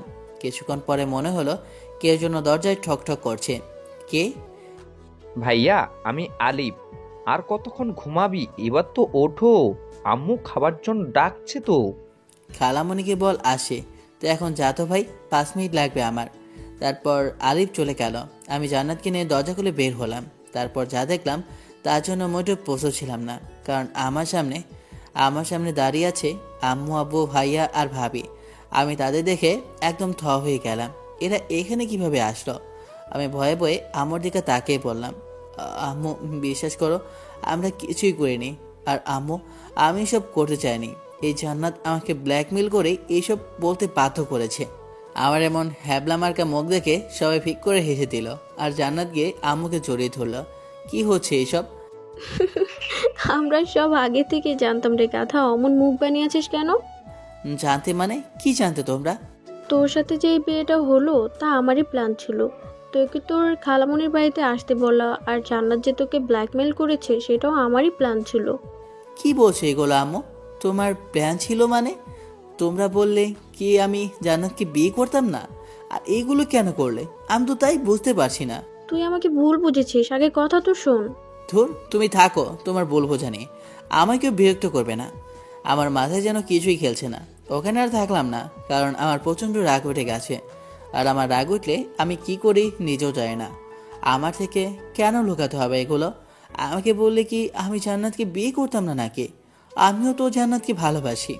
আমি যখন সবার সামনে থেকে চলে আসতাম তখন জান্নাত আমার পিছু পিছু আসতে লাগলো। মা, তুই কোথায় যাস? আম্মু, দেখলে তো তোমার ছেলেটা কতটা রেগে গেছে। আমি যাই, তার রাগ আগে ভাঙিয়ে আসি। আর আম্মু, আমি তোমাদের আগেই বলেছিলাম আজিজকে না জানিয়ে এসব করলে ও রেগে যাবে। আমি জানি রে মা, আমার ছেলেটা একটু বেশি বদমেজাজি। আর আমরা তো ওর ভালোর জন্যই ওকে কিছু জানাই নাই। আজিজ যখন জানতে পারবে আমার জন্যই ওর বদমেজাজটা একটু কমেছে, তখন দেখবি সব ঠিক হয়ে যাবে। কিন্তু আম্মু আমি এখন কি করব? তোর কিছু করতে হবে না রে মা। 2 ঘন্টা পর আমি রুমে শুয়ে আছি। কে জন্য দরজা খুলে ভেতরে আসলো। তাকে দেখি জান্নাত, হাতে খাবারের থালা। আমার কাছে এসে, ওঠো, খেয়ে নেবে। সেই সকাল থেকে এখনো কিছুই খাওনি। চুপ করে আছি। কি হলো? আমি কিছু বলছি? আমিও কিন্তু এখনো কিছু খাইনি। আর আম্মু আমাদের ভালোর জন্য এসব করেছে। আর কেন করেছে শুনবে? ওকে, কথা যখন বলবেই না তাহলে শোনো। সেদিন যখন তোমার সাথে প্রথম ঘুরতে বের হয়েছিলাম আর আমরা একটা রেস্টুরেন্টে গিয়েছিলাম, মনে আছে তোমার? রেস্টুরেন্টে তুমি যখন তোমার মোবাইলটা ফেলে ওয়াশরুমে গেলে, তখন আম্মু ফোন দেয় তোমায়। আমি প্রথমে ধরতে না চেয়েও ফোনটা ধরি। আমার গলা শুনে আম্মু জিজ্ঞেস করেন আমি কি। তখন আমি আমার আর তোমার বিষয়ে সব কিছু খুলে বলি আম্মুকে। আম্মু তখন বলেন, মা রে, আমার ছেলেটা কিন্তু খুবই বদমেজাজি, আর তুই চাইলে আমার ছেলেটার এই স্বভাবটা ঠিক করতে পারিস। কিভাবে? আমার ছেলেটা যখন তোকে মেজাজ দেখাবে তখন তুই তার থেকে ডাবল মেজাজ দেখাবি। কিন্তু আম্মু, কোনো কিন্তু নয়। তখন থেকেই নিজের ইচ্ছা না থাকার পরেও তোমার সাথে খারাপ ব্যবহার করি, তারপরে ইগনোরও। জানো, তোমায় যখন এড়িয়ে চলতাম আমার তখন কতটা কষ্ট হতো। তারপর যখন দেখলাম আম্মুর কথাটা অনেক কাজে দিতেছে, তোমার বদমেজাজটা ভালো হয়ে যাচ্ছে, তখন আমি আর আম্মু অনেক খুশি হয়েছিলাম। আর তারপরে আজকের এই দিন। কী হলো? তাও এখনো আমার সাথে কথা বলবে না? ও, বুঝতে পেরেছি তো, তুমি তো এখন আর আমাকে ভালোবাসো না, তাই কথা বলছো না। ঠিক আছে, তুমি যখন আমাকে ভালোই বাসো না আর কথাও বলবে না, তাহলে আমিও আর তোমার সাথে পড়ে থাকবো না, এখনই চলে যাবো। বলেই জান্নাত যেই পা বাড়াবে, আমি অমনি ওর হাতটা একটানে ধরে আমার বুকের ওপর নিয়ে এসে, খুব সাহস হয়েছে না? আমাকে ইগনোর করা হয়েছে এতদিন, এখন আবার আমাকে ছেড়ে চলে যাবে, তাই না? খুব বার বেড়েছে তোমার, তাই না? আমাকে না জানিয়ে একবার বাইরে বের করলে একদম পাটা ভেঙে হাতে দড়িয়ে দেব। তুই জানিস, তোর সাথে যখন আমি কথা বলতে যেতাম আর তুই আমাকে এড়িয়ে চলতে, তখন আমার কতটা কষ্ট হতো। মনে হতো নিজেকে শেষ করে দিই। কিন্তু যখন আম্মু আব্বু ভাইয়ার কথা মনে হতো, তখন আর কিছুই করতে পারতাম না। আবার মনে হতো তুই যদি আবার আমার কাছে ফিরে আসিস আর আমাকে যদি না পাস, তখন তো তুইও কষ্ট পাবি। আমি যে তোকে কষ্ট দিতে পারতাম না রে পাগলি। আমি যে তোকে অনেক ভালোবাসি রে। কেমনে থাকতাম তোকে ছাড়া বল? কথাগুলো বলে জান্নাতের দিকে তাকিয়ে দেখে মেয়েটা আমার বুকের মধ্যে মুখ লুকিয়ে কান্না করছে। একটু বেশি বলে ফেললাম নাকি? তাই আবার মজা করে বললাম, তুমি আমাকে ছেড়ে চলে যাবে, তাই না জান্নাত? ওকে, যাও। তোমাকে ছাড়া তো 3টে মাস থেকেই আছি, আর বাকি জীবনটা না হয় তোমার স্মৃতি নিয়েই বেঁচে থাকবো। আর আমারও অভ্যাস হয়ে গেছে তোমাকে ছাড়া থাকতে থাকতে। যাও, যাও, তুমি লাগবে না তোমাকে আমার। কথাটা বলতেই জান্নাত আমাকে আরো শক্ত করে জোরে ধরে হাওয়া করে কান্না করে দিল। আমাকে তাড়িয়ে দিবে আজিজ? এবার আমি তোমার থেকে আলাদা হলে মনে হয় আর বাঁচবো না আজিজ। আমি সত্যি সত্যি মরে যাব। তুমি জানো আজিজ, তোমাকে যখন এড়িয়ে চলতাম নিজের ইচ্ছে না থাকা সত্ত্বেও, তোমার থেকে যখন ধরে ধরে থাকতাম, তখন আমার কতটা কষ্ট হতো। মনে হতো আমার বুকের মধ্যে থেকে কেউ যেন আমার কলিজাটা বের করে নিচ্ছে। তারপরও তোমার থেকে দূরে থাকতাম, তোমার ভালোর জন্য, আমাদের ভালোর জন্য। আমাকে তাড়িয়ে দিও না আজি, আমি যে তোমাকে ছাড়া বাঁচবো না। জান্নাতের গায়ে যতটা সম্ভব শক্তি আছে সব শক্তি দিয়ে আমাকে জড়িয়ে ধরে কথাগুলো বলল। তুমিই তো বললে আমার কাছে থাকবে না, চলে যাবে। সে তো তুমি আমার সাথে কথা বলছিলে না, তার জন্যই বললাম। আচ্ছা ঠিক আছে, আমি যদি কখনো তোমাকে ছেড়ে চলে যেতে চাই, তাহলে তুমি আমার হাত পা ভেঙে দিও, কেমন? তাও আমাকে তোমার থেকে দূরে যেতে দিও না। ইস, শখ কত! আমার এত সুন্দর বউটার নাকি হাত পা ভেঙে দেব, তখন তো তোমাকে কেমন কেমন দেখাবে, তাই না? আর লোকে তখন আমাকে কি বলবে? বলবে, দেখ আজিজের বউটাকে কেমন দেখা যায়, একদম পেতনি। বললে বলো, তাতে আমার কি? সেটা তো আর আমাকে বলবে না, তোমাকেই বলবে। আর তার জন্যও যদি আমাদেরকে কেউ আলাদা না করতে পারে, তাহলে আমার হাত পা ভাঙতে কেন সমস্যা নেই তো? আমাদেরকে এমনিতেই কেউ আলাদা করতে পারবে না রে পাগলি। সেই শক্তি কারো কাছে আসে নাকি আল্লাহ তাআলা বাদে? আর যে আলাদা করতে আসবে, আমি তারই হাত পাটা ভেঙে দেব। সে গায়ে সব শক্তি এক করে মেয়েটাকে বুকের মধ্যে জড়িয়ে নিয়ে বললাম, আমিও ভেঙে দিব। ঠিক আছে, দিও। এই বউ, আমার কিন্তু অনেক ক্ষুধা লেগেছে। তোমার জন্য তো খাবার এনেই রেখেছি, টেবিলে আছে, খেয়ে নাও। না থাক, খাবো না। খাবে না কেন? এই তো বললে তোমার নাকি অনেক ক্ষুধা লেগেছে। লেগেছে তো। তবে খাবে না কেন? কেউ একজন যদি খাইয়ে দিত তাহলে খাইতাম। তো সেই কেউ একজন তোমাকে না করেছে যে সে খাইয়ে দেবে না? বললেই তো হয় তুমি আমার হাতে খাবে। সেই একজন কি বোঝে না তারও তার বউয়ের হাতে খেতে ইচ্ছে করে? হয়েছে হয়েছে, আর ন্যাকামি করতে হবে না, আসো খাইয়ে দিই আমার বরটাকে। তারপর জান্নাত আমাকে খাইয়ে দিতে লাগলো আর আমি খাইতে লাগলাম। ভাই জানেন না বউয়ের হাতে খেতে কতটা মজা। যে বউয়ের হাতে খাবার খায় সেই শুধু জানে এর হাতে খাবার একদম যেন অমৃত। দুঃখের বিষয় আমি এখনো ছোট বাচ্চা, একটা ছেলে, সবে ইসিসি দিলাম, বিয়ে করা তো দূরের কথা, বউ পাবো না। তো যাই হোক, এটা কিন্তু রাইটারের ক্ষেত্রে, আমার ক্ষেত্রে না, আমি বিবাহিত পুরুষ। জান্নাত আমাকে খাইয়ে দিতেছে আর আমার দিকে তাকিয়ে আছে, আর তার তাকিয়ে থাকা দেখে বুঝতে পারলাম ওর অনেক ক্ষুধা লেগেছে। মেয়েটা তো সারাদিন কিছু খায়নি, তাই আমিও এক লকমা খাবার নিয়ে জান্নাতের মুখের কাছে ধরলাম। সাথে সাথে মেয়েটা খাবার মুখে নিয়ে নিল, যেন সে এরই অপেক্ষাতেই ছিল আমি কখন থেকে খাবার খাইয়ে দিই। খাবার মুখে নিতেই জান্নাতের চোখ দিয়ে পানি গড়িয়ে পড়ল। এটা কোনো দুঃখের পানি দেখলাম না, এটা যেন রাজজয়ের আনন্দের চোখের পানি। সবার বই চায় তার স্বামী তাকে একটু কেয়ার করবে, একটু ভালোবাসবে। খাবার সময় আবদার করে বর তার বউকে বলবে, তুমি আমাকে খাইয়ে না দিলে আমি খাবই না। বউ যখন তার স্বামীকে খাইয়ে দেবে, তার স্বামীও তখন তার বউকে খাইয়ে দেবে। এতটুকুই, বউদের তখন আর কিছুই যেন চায় না, এতেই নিজেকে যেন রানী মনে করেন। কথাগুলো ভাবতে ভাবতে আমাদের খাওয়া শেষ। তারপর আমার ফোনটা বেজে উঠল। বউ। ও বউ, কি? আমার ফোনটা একটু এনে দাও না গো, টেবিলের উপর থেকে। পাবো না, নিজেরটা নিজে নিয়ে নাও। বাবা থাক, তোমার আনতে হবে না, আমি গিয়ে নিয়ে নেই। ফোনটা হাতে নিয়ে দেখি অচেনা নাম্বার। ধরার পরে, হ্যালো, আসসালামু আলাইকুম, কে বলছেন? ভাইয়া, আমি রাফি বলছিলাম, আপনার কলেজের ছোট ভাই। ও রাফি, ভাই বল। ভাইয়া, আপনাদের তো কালকেই ফর্ম ফিল আপের লাস্ট ডেট। ও হ্যাঁ, তাই তো, ধন্যবাদ ভাই, আমার তো মনে ছিল না। আরে ভাই, ধন্যবাদ দেওয়ার কি আছে, আমি রাখি তাহলে, কাল দেখা হবে। কে ফোন দিয়েছিল গো? রাফি কলেজের ছোট ভাই, কাল একবার কলেজে যেতে হবে, ফর্ম পূরণ করতে হবে। ও তাহলে আর দেরি করো না। পরের দিন সকাল 7টা জান্নাতের কপালে চুমে এঁকে দিয়ে ভার্সিটির উদ্দেশ্যে রওনা দিলাম। কলেজের ভিতরে ঢুকতেই আমার চোখ কপালে উঠে গেল। আমি ভাবতেও পারিনি কলেজে ঢুকেই প্রথমে এই মেয়েটার সম্মুখীন হতে হবে, কারণ আমার সামনে রিয়া দাঁড়িয়ে আছে। আমি রিয়াকে দেখেও না দেখার মতো করে রিয়াকে পাশ কাটিয়ে যেতে লাগলাম। অমনি রিয়া, ওই আজিজ দাঁড়াও। আমি দাঁড়িয়ে গেলাম আর রিয়া এক প্রকার দৌড়ে আমার কাছে চলে আসলো। ভালো, তুমি? খুবই ভালো। আচ্ছা আজিজ, শুনলাম তুমি নাকি জান্নাতকে বিয়ে করেছো। কাজটা কি তুমি ঠিক করলে আজিজ? মানে কি বলতে চাচ্ছ তুমি? মানে কিছু না। আচ্ছা আজিজ, একটা কথা বলো তো, জান্নাতের মধ্যে কি এমন পেলে যা আমার কাছে ছিল না? জান্নাত তোমায় কি এমন সুখ দিয়েছে যা আমি তোমায় দিতেই পারলাম না? আমি কি তোমাকে জান্নাতের থেকে বেশি তোমায় সুখ দিতে পারতাম না? রিয়া, তুমি একটু বেশি বলে ফেলছো না? বেশি বলিনি আজিজ, তুমি হয়তো জানো না, এই কলেজে শুধু স্টুডেন্টরাই আমার জন্য পাগল না, অনেক স্যারও আছে এছাড়া আমার জন্য পাগল। আর তুমি আমি শুধুই তোমার জন্য পাগল। ছি রিয়া, তুমি কি সত্যি পাগল হয়ে গেলে নাকি? কি বলো এগুলো? হ্যাঁ হ্যাঁ, আমি পাগল হয়ে গেছি, তোমার জন্য পাগল হয়ে গেছি। আচ্ছা, তুমি চাইলেই পরীক্ষা করে নিতে পারো কার কাছে বেশি সুখ পাও। তুমি আমার কাছে না হয় ওই জান্নাতের কাছে। এসো আমার সাথে, আসো কমন রুমে, আমাকে দেখে নিয়ে আসো কে বেশি সুখ দিতে পারে। বলে রিয়া আমার হাত ধরে টানতে লাগলো। আমি রিয়ার হাতটা ছাড়িয়ে রিয়াকে একটা গালে থাপ্পড় মেরে বললাম, ছি রিয়া, তোমার মন মানসিকতা এতটা নিচ?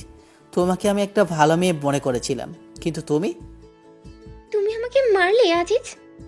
তুমি হয়তো জানো না আজিজ, আমি যা চাই তাই পাই, দরকার পড়লে জোর করে আদায় করে নি, আর যদি তাও না পাই তাহলে কাউকে পেতে দিই না। এমন কমন ডায়লগ সবাই দেয়, আমিও তোমাকে তার ব্যতিক্রম মনে করি না।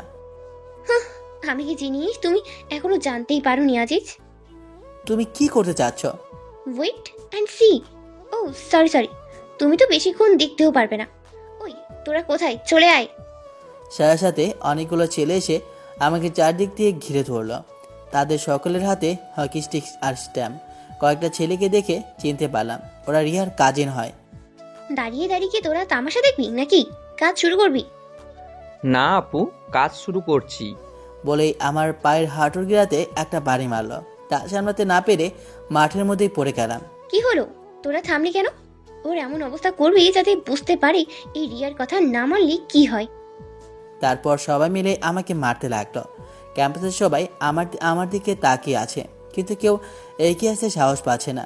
আমি যে ব্যথাতে বারবার চিৎকার করে উঠছি, মাগো ও মাগো, কিন্তু কিন্তু আমার চিৎকার সবার কানে পৌঁছলেও কে যেন শুনতে পাচ্ছে না। এতক্ষণ আমাকে মারতে দেখছিল কলেজের ছোট ভাই রাফি। তাই রাফি তাড়াতাড়ি করে বুলবুল রে ফোন দেয়। হ্যালো বুলবুল ভাইয়া। কান্নামাখা কণ্ঠে। হ্যাঁ রাফি বল। রাফি কি হয়েছে, তোর কণ্ঠ এমন শোনা যাচ্ছে কেন? বুলবুল ভাইয়া, আজিজ ভাইয়াকে রিয়া আপুর কাজিনরা। আর বলতে পারে না রাফি। রাফি যেন হাওয়া করে কান্না করে দিল। আতিজ, কি হয়েছে আতিজের? তুই এখন কোথায়? আর আতিজ কি তোর কাছেই আছে? কি হলো বলছিস না কেন? কলেজ ক্যাম্পাসে। তারপর রাফি বুলবুলকে সবকিছু খুলে বলে। তুই কিছু চিন্তা করিস না ভাই, আমি আসছি। তুই রাহাত, সুমন আর আমাদের ক্লাবের সকলকে খবর দে, আমি আসছি। বুলবুল এক প্রকার পাগলের মতো দৌড় দিতে লাগলো।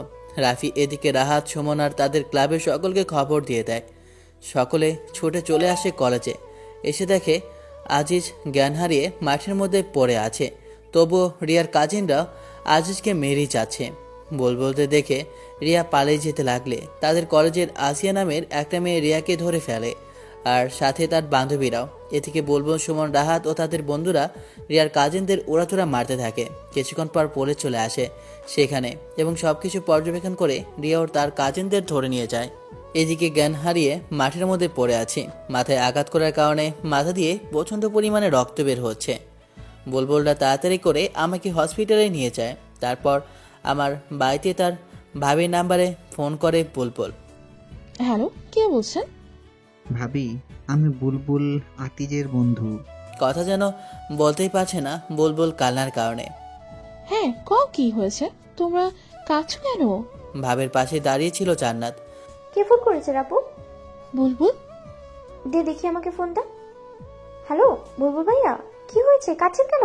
জান্নাত, আজিজকে ওরা। বলেই হাওয়া করে আবারও কেঁদে দেয় বুলবুল। আজিজের নাম শুনেই জান্নাতের গলা শুকিয়ে যায়। ভাইয়া, আজিজের কি হয়েছে বলুন প্লিজ। কাঁদবেন না ভাইয়া, প্লিজ বলুন। সবকিছু খুলে বললাম। জান্নাত বুলবুলের কথা শুনে হাত থেকে ফোনটা পড়ে যায় এবং এক চিৎকার দিয়ে সাথে সাথে ফ্লোরে পড়ে গিয়ে। জান্নাতুল, এই জান্নাত, কি হলো তোর, কথা বল। অজ্ঞান হয়ে জ্ঞান হারিয়ে ফেলে। জান্নাতের চিৎকার শুনে তারপর আপু ফোনটা কানে নিয়ে। বুলবুল ভাই আমার, কি হয়েছে ভাই? ভাবি আজিজকে সব খুলে বলে। কি হয়েছে জান্নাতের? কি হলো বৌমা, কথা বলো। ভাবি সব খুলে বলার পর কেউ আর এক মুহূর্তও দেরি করে না। জান্নাতের অজ্ঞান অবস্থাতেই তাদের সাথে করে হসপিটালে নিয়ে যায়। আমাকে আইসিইউতে চিকিৎসা করা হচ্ছে। জান্নাতেরও জ্ঞান ফিরে এসেছে। জান্নাত হসপিটালের এক কোণে বসে কান্না করে যাচ্ছে। জান্নাত যেন পাগল হয়ে গেছে, কি করবে কিছু ভেবে পাচ্ছে না। সবাই অধিক আগ্রহ নিয়ে পায়চারি করে যাচ্ছে। কখন ডাক্তার বের হয়। প্রায় ঘন্টাখানিক পরে ডাক্তার বেরিয়ে আসলো। জান্নাত ডাক্তারকে দেখে দৌড়ে তার সামনে গিয়ে দাঁড়িয়ে পড়ল। জান্নাতের সাথে রাহাত, বুলবুল, সুমন ও সবাই ডাক্তারকে ঘিরে নিল। ডাক্তার, আমার বরটা কেমন আছে ডাক্তার?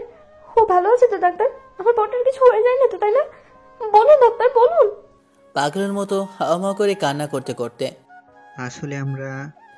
ডাক্তারের কথা থামিয়ে দিয়ে জান্নাত। কি আসলে আসলে করছেন বলুন না ডাক্তার, আমার আজিজের কিছু হয়ে যায়নি তো, বলুন। জান্নাত ছোট বাচ্চাদের মতো এমনভাবে আবদার করছে যেন ডাক্তার মুখে বলে সব কিছু ঠিক হয়ে যাবে। ডাক্তার বুলবুলের সামনে আসে। ডাক্তার বুলবুলের ছোটবেলার বন্ধু। কি হলো দোস্ত, কথা বলছিস না কেন? আমরা যথাসাধ্য চেষ্টা করেছি রে দোস্ত, কিন্তু কিছু করতে পারলাম না। আজিজকে খুব খারাপভাবে মারা হয়েছে। ওর হাত পায়ের সিরাই সিরাই বেশি মারা হয়েছে। আর সব থেকে যেটা খারাপ হয়েছে তা হলো মাথায় বাড়ি মারার কারণে ওর মস্তিষ্কে সজোরে আঘাত এনেছে।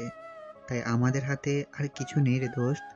ডাক্তারের কথা শুনে জান্নাত আবারও জ্ঞান হারিয়ে ফেলে। দোস্ত, আজিজের জ্ঞান কি ফিরেছে? না, আর 24 ঘন্টার মধ্যে আমরা জ্ঞান ফেরারও কোনো সম্ভাবনা দেখছি না। আর আজিজ যে অবস্থাতে এখন আছে তাতে ওর সেন্স ফিরতে 24 ঘন্টা অথবা 1 মাস, 1 বছর, আবার নাও ফিরতে পারে। মানে আমি তোদের বোঝাতে চাচ্ছি আজিজ এখন কোমাতে চলে গেছে। ডাক্তারের কথা শুনে জান্নাত আবারও জ্ঞান হারিয়ে ফেলে। সবাই মিলে জান্নাতকে নিয়ে আবার ব্যস্ত হয়ে পড়ে। জান্নাতকে একটা কেবিনে নিয়ে রাখা হয়। জান্নাতের পাশে বসে আছেন জান্নাতের বোন। আমাকে দেখার জন্য পরিবারের সবাই ব্যস্ত হয়ে পড়েছে, কিন্তু ডাক্তার বারণ করে দিয়েছে 24 ঘন্টা না হওয়া পর্যন্ত রোগীকে কোনো প্রকার বিরক্ত করা যাবে না। এদিকে জান্নাতের প্রায় ঘন্টাখানেক পরে জ্ঞান ফিরে। জান্নাতের জ্ঞান ফিরতেই আজিজ আজিজ বলে চিৎকার করে ওঠে। আপু, আমার বরটা কই রে? ওর কিছু হয় নাই তাই না রে আপু? ওই ডাক্তারটা না খুব বাজে তাই না আপু? আমার বরকে নিয়ে কিসব বাজে বাজে কথা বলছিল। আমার বর কাছে যাব, আমাকে নিয়ে চল না আপু। বলেই জান্নাত শোয়া থেকে উঠে বসে পড়ে। তুই শান্ত হব। আজিজের তো কিছুই হয় নাই তাই না? আজিজ এখন ঘুমিয়ে আছে, ওকে তো এখন বিরক্ত করা যাবে না। আজিজের কাছে গেলে তো আজিজ এর ঘুম ভেঙে যাবে, তাই না রে বোন? কথা বলছে আর চোখ দিয়ে পানি বের হচ্ছে। তুই কান্না করছিস কেন রে আপু? হ্যাঁ, ও আমি বুঝতে পেরেছি, তোরা মিথ্যে বলে আমাকে সান্ত্বনা দিচ্ছিস তাই না? ধুর পাগলি, আমি কখন কাঁদতাম? এই দেখ, আমার চোখে কি পানি আছে নাকি? তুই দেখতে পেয়েছিস? তাহলে আমাকে আমার বরটার কাছে নিয়ে চল। আমার বরটাকে আমার খুব দেখতে ইচ্ছে করতেছে। তোকে বললাম না আজিজ এখন ঘুমিয়ে আছে, ওকে বিরক্ত করা যাবে না। আমি কোনো রকমই বিরক্ত করবো না, সত্যি বলছি। শুধু একটু দূর থেকে দেখো, নিয়ে চল না রে আপু। বললাম না আজিজ ঘুমাচ্ছে। তোকে আমি বললাম না আমি শুধু দূর থেকে ওকে দেখবো, কথা কি তোর কানে যায় না? আমাকে নিয়ে চল না রে আপু, শুধু একটা বার দূর থেকে আমার বরটাকে দেখবো। যাবি না নিয়ে আমাকে? তারপর ওর আপুকে জড়িয়ে ধরে। দূরে থেকেই দেখবি তো, কাছে যাবার জন্য আবার পাগলামি করবি না তো? সত্যি বলছি, শুধু দূর থেকে একটা বার। তারপর আপু জান্নাতকে নিয়ে আমার কেবিনের সামনে আসে। আমার কেবিনের সামনে শুধু বুলবুল বসে আছে, আর বাকি সকলকে তাড়িয়ে দিয়েছে বুলবুল। ও বলছে সবকিছু একাই দেখতে পারবে, আর জান্নাতের কাছে রয়ে গেছে ওর আপু। জান্নাত ধীর পায়ে হাঁটতে হাঁটতে কেবিনের সামনে চলে আসলো। কাচের দরজাটা দিয়ে দেখা যাচ্ছে একজন সোজা টান হয়ে শুয়ে আছে, হাতে পায়ে আঘাতের চিহ্ন, মাথায় ব্যান্ডেজ, হাতে সেলাইন এর গোজ লাগানো। তারপরে জান্নাতের চিনতে ভুল হলো না, এটা ওর সব থেকে কাছের মানুষ, ওর পর। জান্নাত দরজার কাছের সাথে অ্যালান দিয়ে চোখের পানি ফেলতে ফেলতে ফ্লোরে বসে একদম স্তব্ধ নির্বাক হয়ে আমাকে দেখতে লাগলো। একসময় হুট করে দাঁড়িয়ে জান্নাত ডাক্তার ডাক্তার বলে চিল্লাতে লাগলো। ডাক্তার, ডাক্তার, প্লিজ দরজাটা একবার খুলে দিন। আমি শুধু একবার আমার বরটাকে আদর করব, দেখবেন তাতে আমার বরটা না সুস্থ হয়ে উঠবে। প্লিজ ডাক্তার খুলে দিন না। সরি আপু, এখন এটা আমরা অ্যালাউ করতে পারি না। বোন বোন তুই শান্ত হ বোন, তুই না বললি কোনো পাগলামি করবি না? আপু দেখ না, আজিজের খুব কষ্ট হচ্ছে, ওনাদের বল না আমাকে একবার আজিজের কাছে যেতে দিতে। ভাইয়া আপনি একবার ওদের বলুন না দরজাটা একবার খুলে দিতে। ডাক্তারটা তো আপনার বন্ধু হয়, আপনার কথা শুনে প্লিজ ভাইয়া একটাবার বলুন না। জান্নাত তুমি শান্ত হও, আমি দেখছি কি করা যায়। দোস্ত, একটাবার কি জান্নাতকে ভিতরে যেতে দেওয়া যায় না?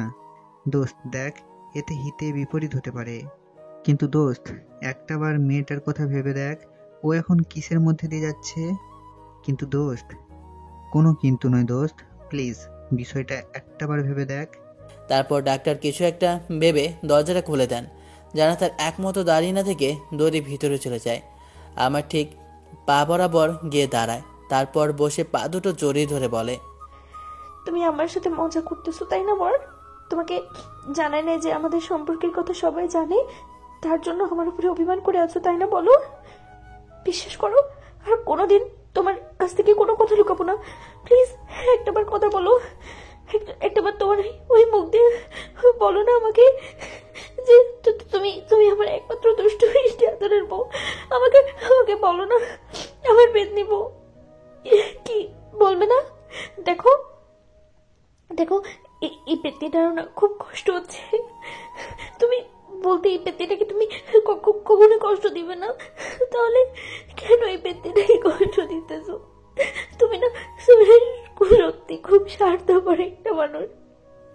কালকে রাতে না বললে আমাকে আমাকে ছেড়ে কোনোদিন কোথাও যাবে না, আমাদেরকে কেউ আলাদা করতে পারবে না, যে আমাদের আলাদা করতে আসবে তারই হাত পা ভেঙে দিবে। তাহলে তাহলে কেন আমাকে একা রেখে নিচে চলে যাচ্ছ? বলো না, কথা বলো। তুমি আমার সাথে কথা না বললে বলে কি হবে? আমি আমি তোমাকে ছেড়ে কোথাও যাবো না, এই কথা দিচ্ছি আমি। হ্যাঁ, আমি আর আমি আমি আমি তোমার সাথে সব কথা বলেই যাব। তুমি আমার সাথে কথা বলো আর নাই বলো, আমি সব কথা বলবো। 5 মাস পর আমি এখনো সেই আগের মতোই আছি। জান্নাতের সাথে আর কোনো কথা হয় না, কিন্তু জান্নাত সবসময় আমার পাশেই থাকে আর সারাটা দিন আমার সাথে বকবক করে যায়। এদিকে জান্নাতের আম্মু আমার আম্মুকে বলছেন, বেআইন একটা কথা বলবো? জি বেআইন বলেন, এতে আবার জিজ্ঞেস করতে হবে নাকি? বেআইন দেখেন, আজিজ এভাবে পড়ে আছে কম দিন তো হলো না, আর যে কথাটা বলতে চাইছি আপনি নিশ্চয়ই বুঝতে পেরেছেন। আমার মেয়ে জান্নাত, ওরও তো একটা ভবিষ্যৎ বলতে কিছু আছে, তাই না বেআইন? এভাবে আর কতদিন চলতে দেয়া যায় আপনিই বলুন। সেখানে দাঁড়িয়েছিল জান্নাতের আপু। আমু তুমি কি বলছো এসব? বৌমা উনি তো ঠিকই বলেছে, আমার ছেলেটা তো আর ভালো নেই, আর জান্নাতেরও তো একটা ভবিষ্যৎ আছে, আর আমার ছেলের জন্য তো আর জান্নাতের ভবিষ্যৎটা নষ্ট করতে পারি না। বলে আড়াল হয়ে চোখের পানিটা মুছে নিলেন। মা আপনি আম্মুর কথা কিছু মনে করবে না, আর আম্মু তুমি যা ভাবছো তা কিছুই হচ্ছে না। না মা, তা হয় না। বেআইন চলেন আমরা এখনই হসপিটালে গিয়ে জান্নাতকে সব বুঝিয়ে বলবো। তারপর সকলে মিলে হসপিটালে চলে আসেন। এসে দেখে জান্নাত আমার গা শরীর মুছে দিয়েছে। জান্নাত সকলকে দেখে, আরে আম্মু আপু, তোমরা তোমরা কখন এলে? মুচকিয়েছে। এই তো মা, মাত্র এলাম। তুই কি করছিলি রে মা? দেখো না আম্মু, তোমাদের ছেলেটা নাকি অনেক গরম ধরেছে, তাই ওর গাটা মুছে দিচ্ছিলাম। জান্নাতের কথা শুনে আম্মু মুখ চেপে কান্না করে দেয়। আরে আম্মু তুমি কাঁদছো কেন? দেখো না আমি কি কোনো কাঁদি নাকি? কই মা, আর দেখ আমি একটুও কাঁদছি না। মারে তোকে একটা কথা বলি। বলো। মারে তুই আর আমার এই আত্মারা ছেলেটার সাথে আর কতদিন থাকবি বলতো? তোরও তো একটা ভবিষ্যৎ আছে, তাই না রে মা? সেটাও তো ভাবতে হবে আমাদের। আমার কথা শুনে জান্নাতের হাসি মাখা মুখখানা নিমিষেই কালো হয়ে যায়। তুমি কি বলতে চাইছো আম্মু? আমি আমার বরটাকে ছেড়ে চলে যাই, এটাই বলতে চাচ্ছ তাই না? হ্যাঁ রে মা, তুই একদম ঠিকই ধরেছিস। আর কতদিন এই মিথ্যে জীবন কাটাবি বল? আম্মু তোমরা যদি ভেবে থাকো আমার বরের কাছ থেকে আমাকে আলাদা করে রাখতে পারবে, তাহলে ভুল ভেবেছো। কিন্তু মা। কোনো কিন্তু নয়, তোমরা এখন এখান থেকে যাও, আমার ভালো লাগছে না। বিশেষ করে তোমাদেরকে এখন আমার একদমই সহ্য হচ্ছে না। বের হয়ে যাও প্লিজ। জান্নাত তাদেরকে এক প্রকার ধাক্কা মেরে বের করে দিল। তারপর আমার মুখের সামনে মুখ এনে কান্না করতে করতে। একটা কথা, এই 5 মাসে জান্নাত একটা দিনও কাঁদে নেই। প্রথম দিন বাদে সে আমার সাথে থেকে নিজেকে সুখী মনে করত। আজকের প্রথম কান্না করছে। বর, এই বর, তুমি ওদের কথা শুনেছো? ওরা তোমার কাছ থেকে আমাকে কেড়ে নিতেছে, আমাদেরকে আলাদা করে দিতেছে। তুমি না বলতে আমাদেরকে কেউ আলাদা করতে পারবে না, যে আলাদা করতে আসবে তুমি তার হাত ভেঙে দিবে। তাহলে এখন চুপ করে আছো কেন? চলো না আমরা দুজনে মিলে ওদের হাত পা ভেঙে দিব। ওঠো না গো, ওঠো। ও এখন আমি বুঝতে পেরেছি, তুমি তো এখন আর আমাকে ভালোই বাসো না, তাই তো কিছু বলছো না, তাই না? ঠিক আছে, তোমার কিছুই করতে হবে না। যে আমাদের আলাদা করতে আসবে আমি একাই তাদের হাত পা ভেঙে দেবো। জান্নাত আমার মুখের কাছে মুখ এনে এইগুলো বলছে আর কান্না করছে। জান্নাতের চোখের পানি আমার মুখে গিয়ে পড়ছে, কিন্তু আমি যেমন ঠিক তেমনই আছি। জান্নাতের কথাগুলো যেন আমি শুনতেই পাচ্ছি না। জান্নাত অনবরত কেঁদেই চলেছে। জান্নাতের চোখের পানি তার গাল বেয়ে গড়িয়ে আমার মুখের উপর এসে পড়ছে। জান্নাতের চোখের পানি এক ফোঁটা আমার চোখের উপর পড়তেই আমি চোখ টিপুনি দিয়ে উঠে সাথে সাথে হাতটাও হালকা নাড়িয়ে উঠলাম। জান্নাতের চোখ আমার চোখের দিকে পড়তেই জান্নাতের মুখে হাসি ফুটে ওঠে। এইবার তুমি, তোমার চোখটা মাত্রই নড়লো তাই না? তার মানে তুমি আমার কথা শুনতে পাচ্ছ তাই না?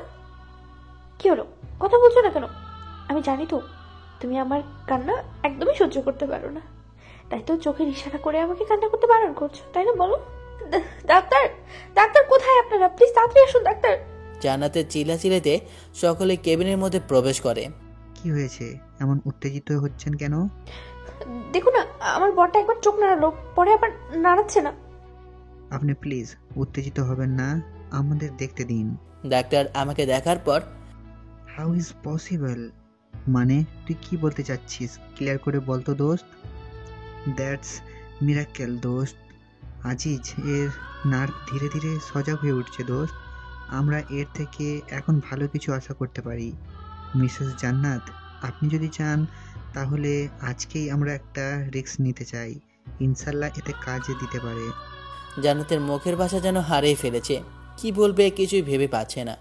ধীরে ধীরে জান্নাত ফ্লোরে বসে পড়ে। অতি সুখে আর অতি দুঃখে এই দুঃসময়ে যেন মুখের ভাষা হারিয়ে যায়। জান্নাতেরও তাই হয়েছে, তবে এটা দুঃখের জন্য না, এটা অতি সুখের জন্য। 2 ঘন্টা পরে আইসিইউ দরজার সামনে ফ্লোরে বসে মুচকি মুচকি হাসে জান্নাত। তার আমার সাথে যেদিন প্রথম দেখা হয় সেদিনের কথা মনে হতেই জান্নাতের হাসি পাচ্ছে বারবার। সেদিন ছিল 21শে জুলাই, নাবিল আর জান্নাতের বেস্ট ফ্রেন্ড বুলবুলের বোন জন্মদিন। একটা ছেলে হ্যাবলার মতো জান্নাতের দিকে তাকিয়েছিল, আর সেই ছেলেটাই ছিলাম আমি। জান্নাতের দিকে একভাবে তাকিয়ে থাকা দেখতেই জান্নাত আমার সামনে গিয়ে, এই ছেলে, সমস্যা কি আপনার? জি, আমাকে বলছেন? আপনাকে নয় তো, এখানে আর কে আছে শুনি? আমার দিকে এমন হ্যাবলার মতো তাকিয়ে আছেন কেন? চারপাশে তাকিয়ে আমি কখন আপনার দিকে তাকালাম? হ্যাঁ, ভয়ে ভয়ে সাথে ততলিয়ে বললাম। আমার এমন চেহারা দেখে জান্নাতের হাসি পেয়ে গেল। একটা কিউট ছেলে ভয় পেয়ে গেলে যে তাকে আরও কতটা কিউট লাগে তা জান্নাত আমাকে না দেখলে যেন বুঝতেই পারতো না। তারপরও জান্নাত হাসি লোকে মুখে আবারও রাগী ভাব এনে আমাকে বলল, দেখুন, একদম মিথ্যে বলার চেষ্টা করবেন না। এত সময় ধরে আমার দিকে তাকিয়ে থেকে এখন বলছেন তাকাননি? আপনি ছেলেটা তো খুব ফাজিল। সরি। ও, এখন ধরা পড়ে গেছেন তাই জন্য সরি বলা হচ্ছে, তাই না? মেয়েদের দিকে হ্যাবলার মতো তাকিয়ে থাকতে লজ্জা করে না? আমি আপনার দিকে মোটেও ওভাবে তাকিয়েছিলাম না, আর তারপরে সরি তো বললামই। তার মানে আপনি বলতে চাচ্ছেন আমি মিথ্যে বলছি? আর সরি বললে কি সব সমস্যার সমাধান হয়ে যায় নাকি? দেখুন মিস, আপনি কিন্তু এমনি এমনি ঝগড়া করছেন আমার সাথে। কি বললেন আপনি? আমি ঝগড়ুটে? আমি আপনার সাথে ঝগড়া করছি? আমি আপনাকে কখন ঝগড়ুটে বললাম? মাত্রই বললেন আমি নাকি আপনার সাথে ঝগড়া করছি, এখন আবার বলছেন কখন বললাম? ধুর, আপনার সাথে কথা বলাটাই ভুল বলেই রাখতে রাখতে সেখান থেকে অন্য জায়গায় চলে আসি। আর এদিকে জান্নাত হাসতে হাসতে যেন শেষ। কি ভিতর ছেলে রে বাবা, একটুতেই কেমন ভয় পেয়ে গেল। কিন্তু সত্যি কথা বলতে ছেলেটা ভয় পেলেও অনেক কিউট লাগে, একদম যেন কিউটের টিপা। একদম একটা কিউট ছেলেটাকে খুঁজেছিলাম এতদিন। এমন কিউট একটা বিএফ যদি আমার থাকতো, ভাবতে কেমন যেন লাগছে। এখন যাই, ছেলেটাকে নাবিলের কাছ থেকে শুনে আসি। কি ঝগড়ুটে মেয়ে রে বাবা, একটু না হয় তার দিকে তাকিয়েছিলাম, তাই বলে কি এইভাবে পায়ে পাড়া দিয়ে ঝগড়া করবে নাকি? আমার জন্য সব মেয়েরা পাগল, আর এদিকে তাকাতেই বাপরে বাপ, ভাগ্য ভালো এমন কোনো গার্লফ্রেন্ড আমার নেই, থাকলে তো জীবনটা তেনা তেনা বানিয়ে ছাড়ত। তবে গার্লফ্রেন্ড হলো মন্দ হতো না, cause she is very cute girl. দোস্ত, এদিকে একটু শোন তো। বল। দোস্ত, ছেলেটা কে রে? কোন ছেলেটা? কে?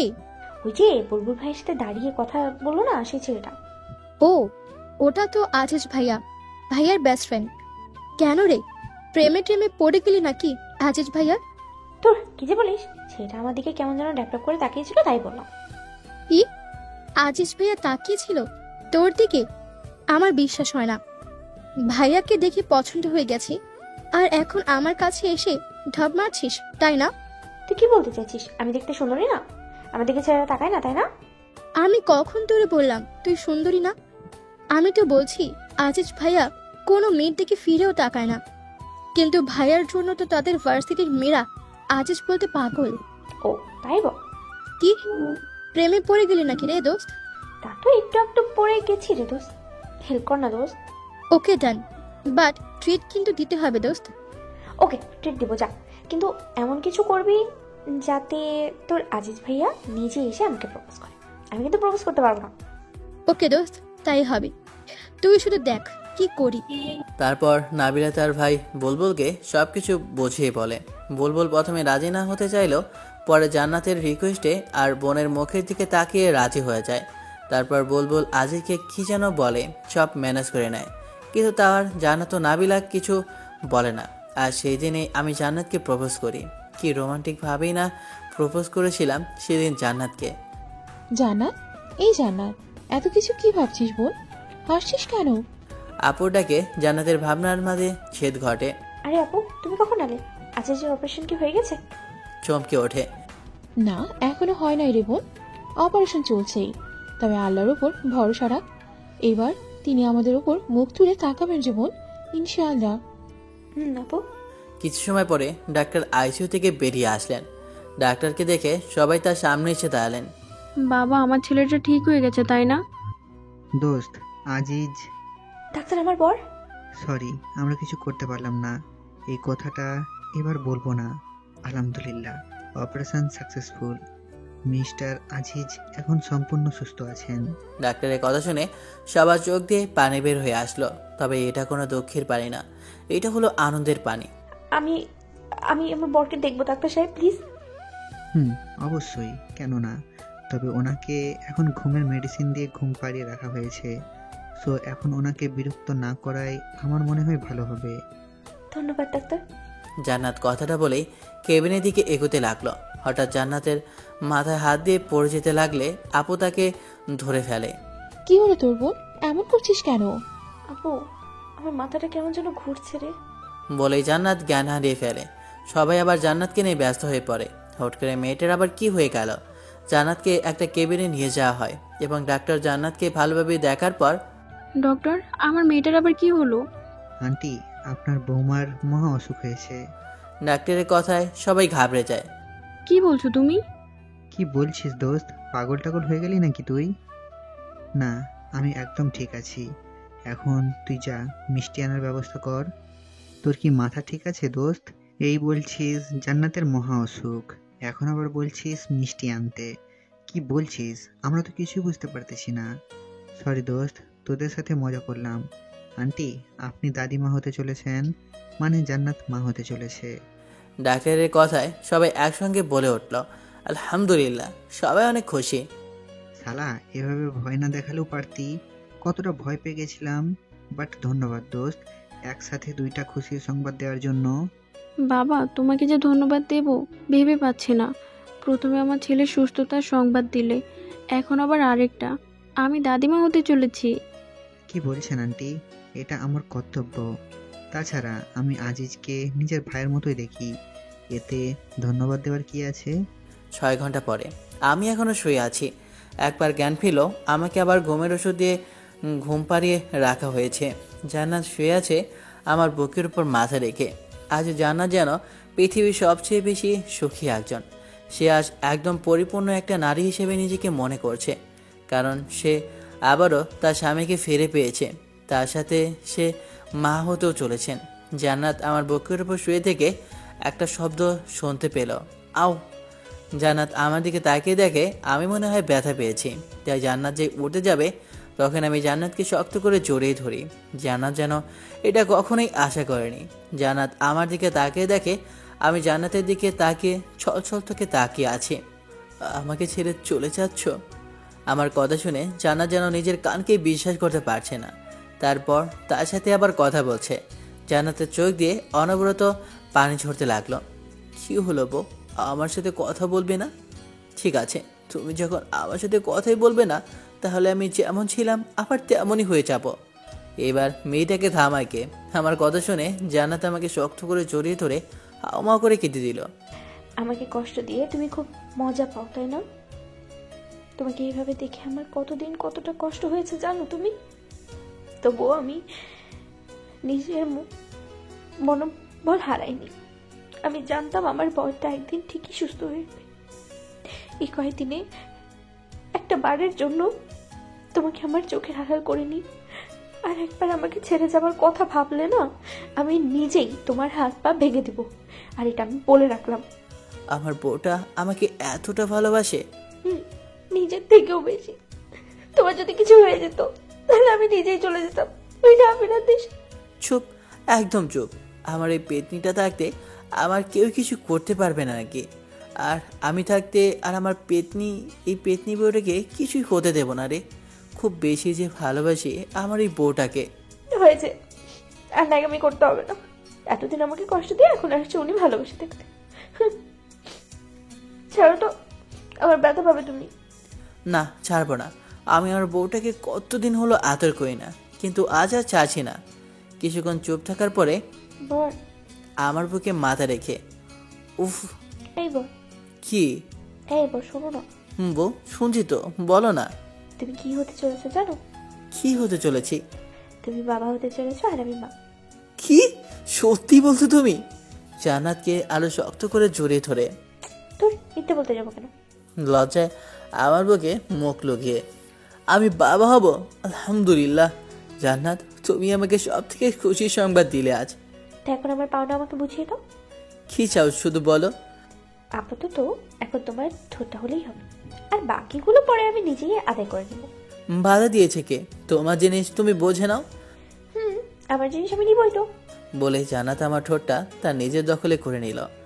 আমি যে একজন অসুস্থ ব্যক্তি সেদিকে যেন জান্নাতের খেয়ালই নেই। সে নিজের মতো করে আমার ঠোঁটগুলো তার নরম কোমল ঠোঁট দিয়ে আদর করে যাচ্ছে। এ ভালোবাসা যেন শেষ হবার নয়, অনেকদিনে জমানো তো, তাই একটু আধটু আর কি। ছাড়ার পরে উফ, আমি কিন্তু অসুস্থ। এতক্ষণ কেউ চুমো দেয় নাকি একটা অসুস্থ ব্যক্তিকে?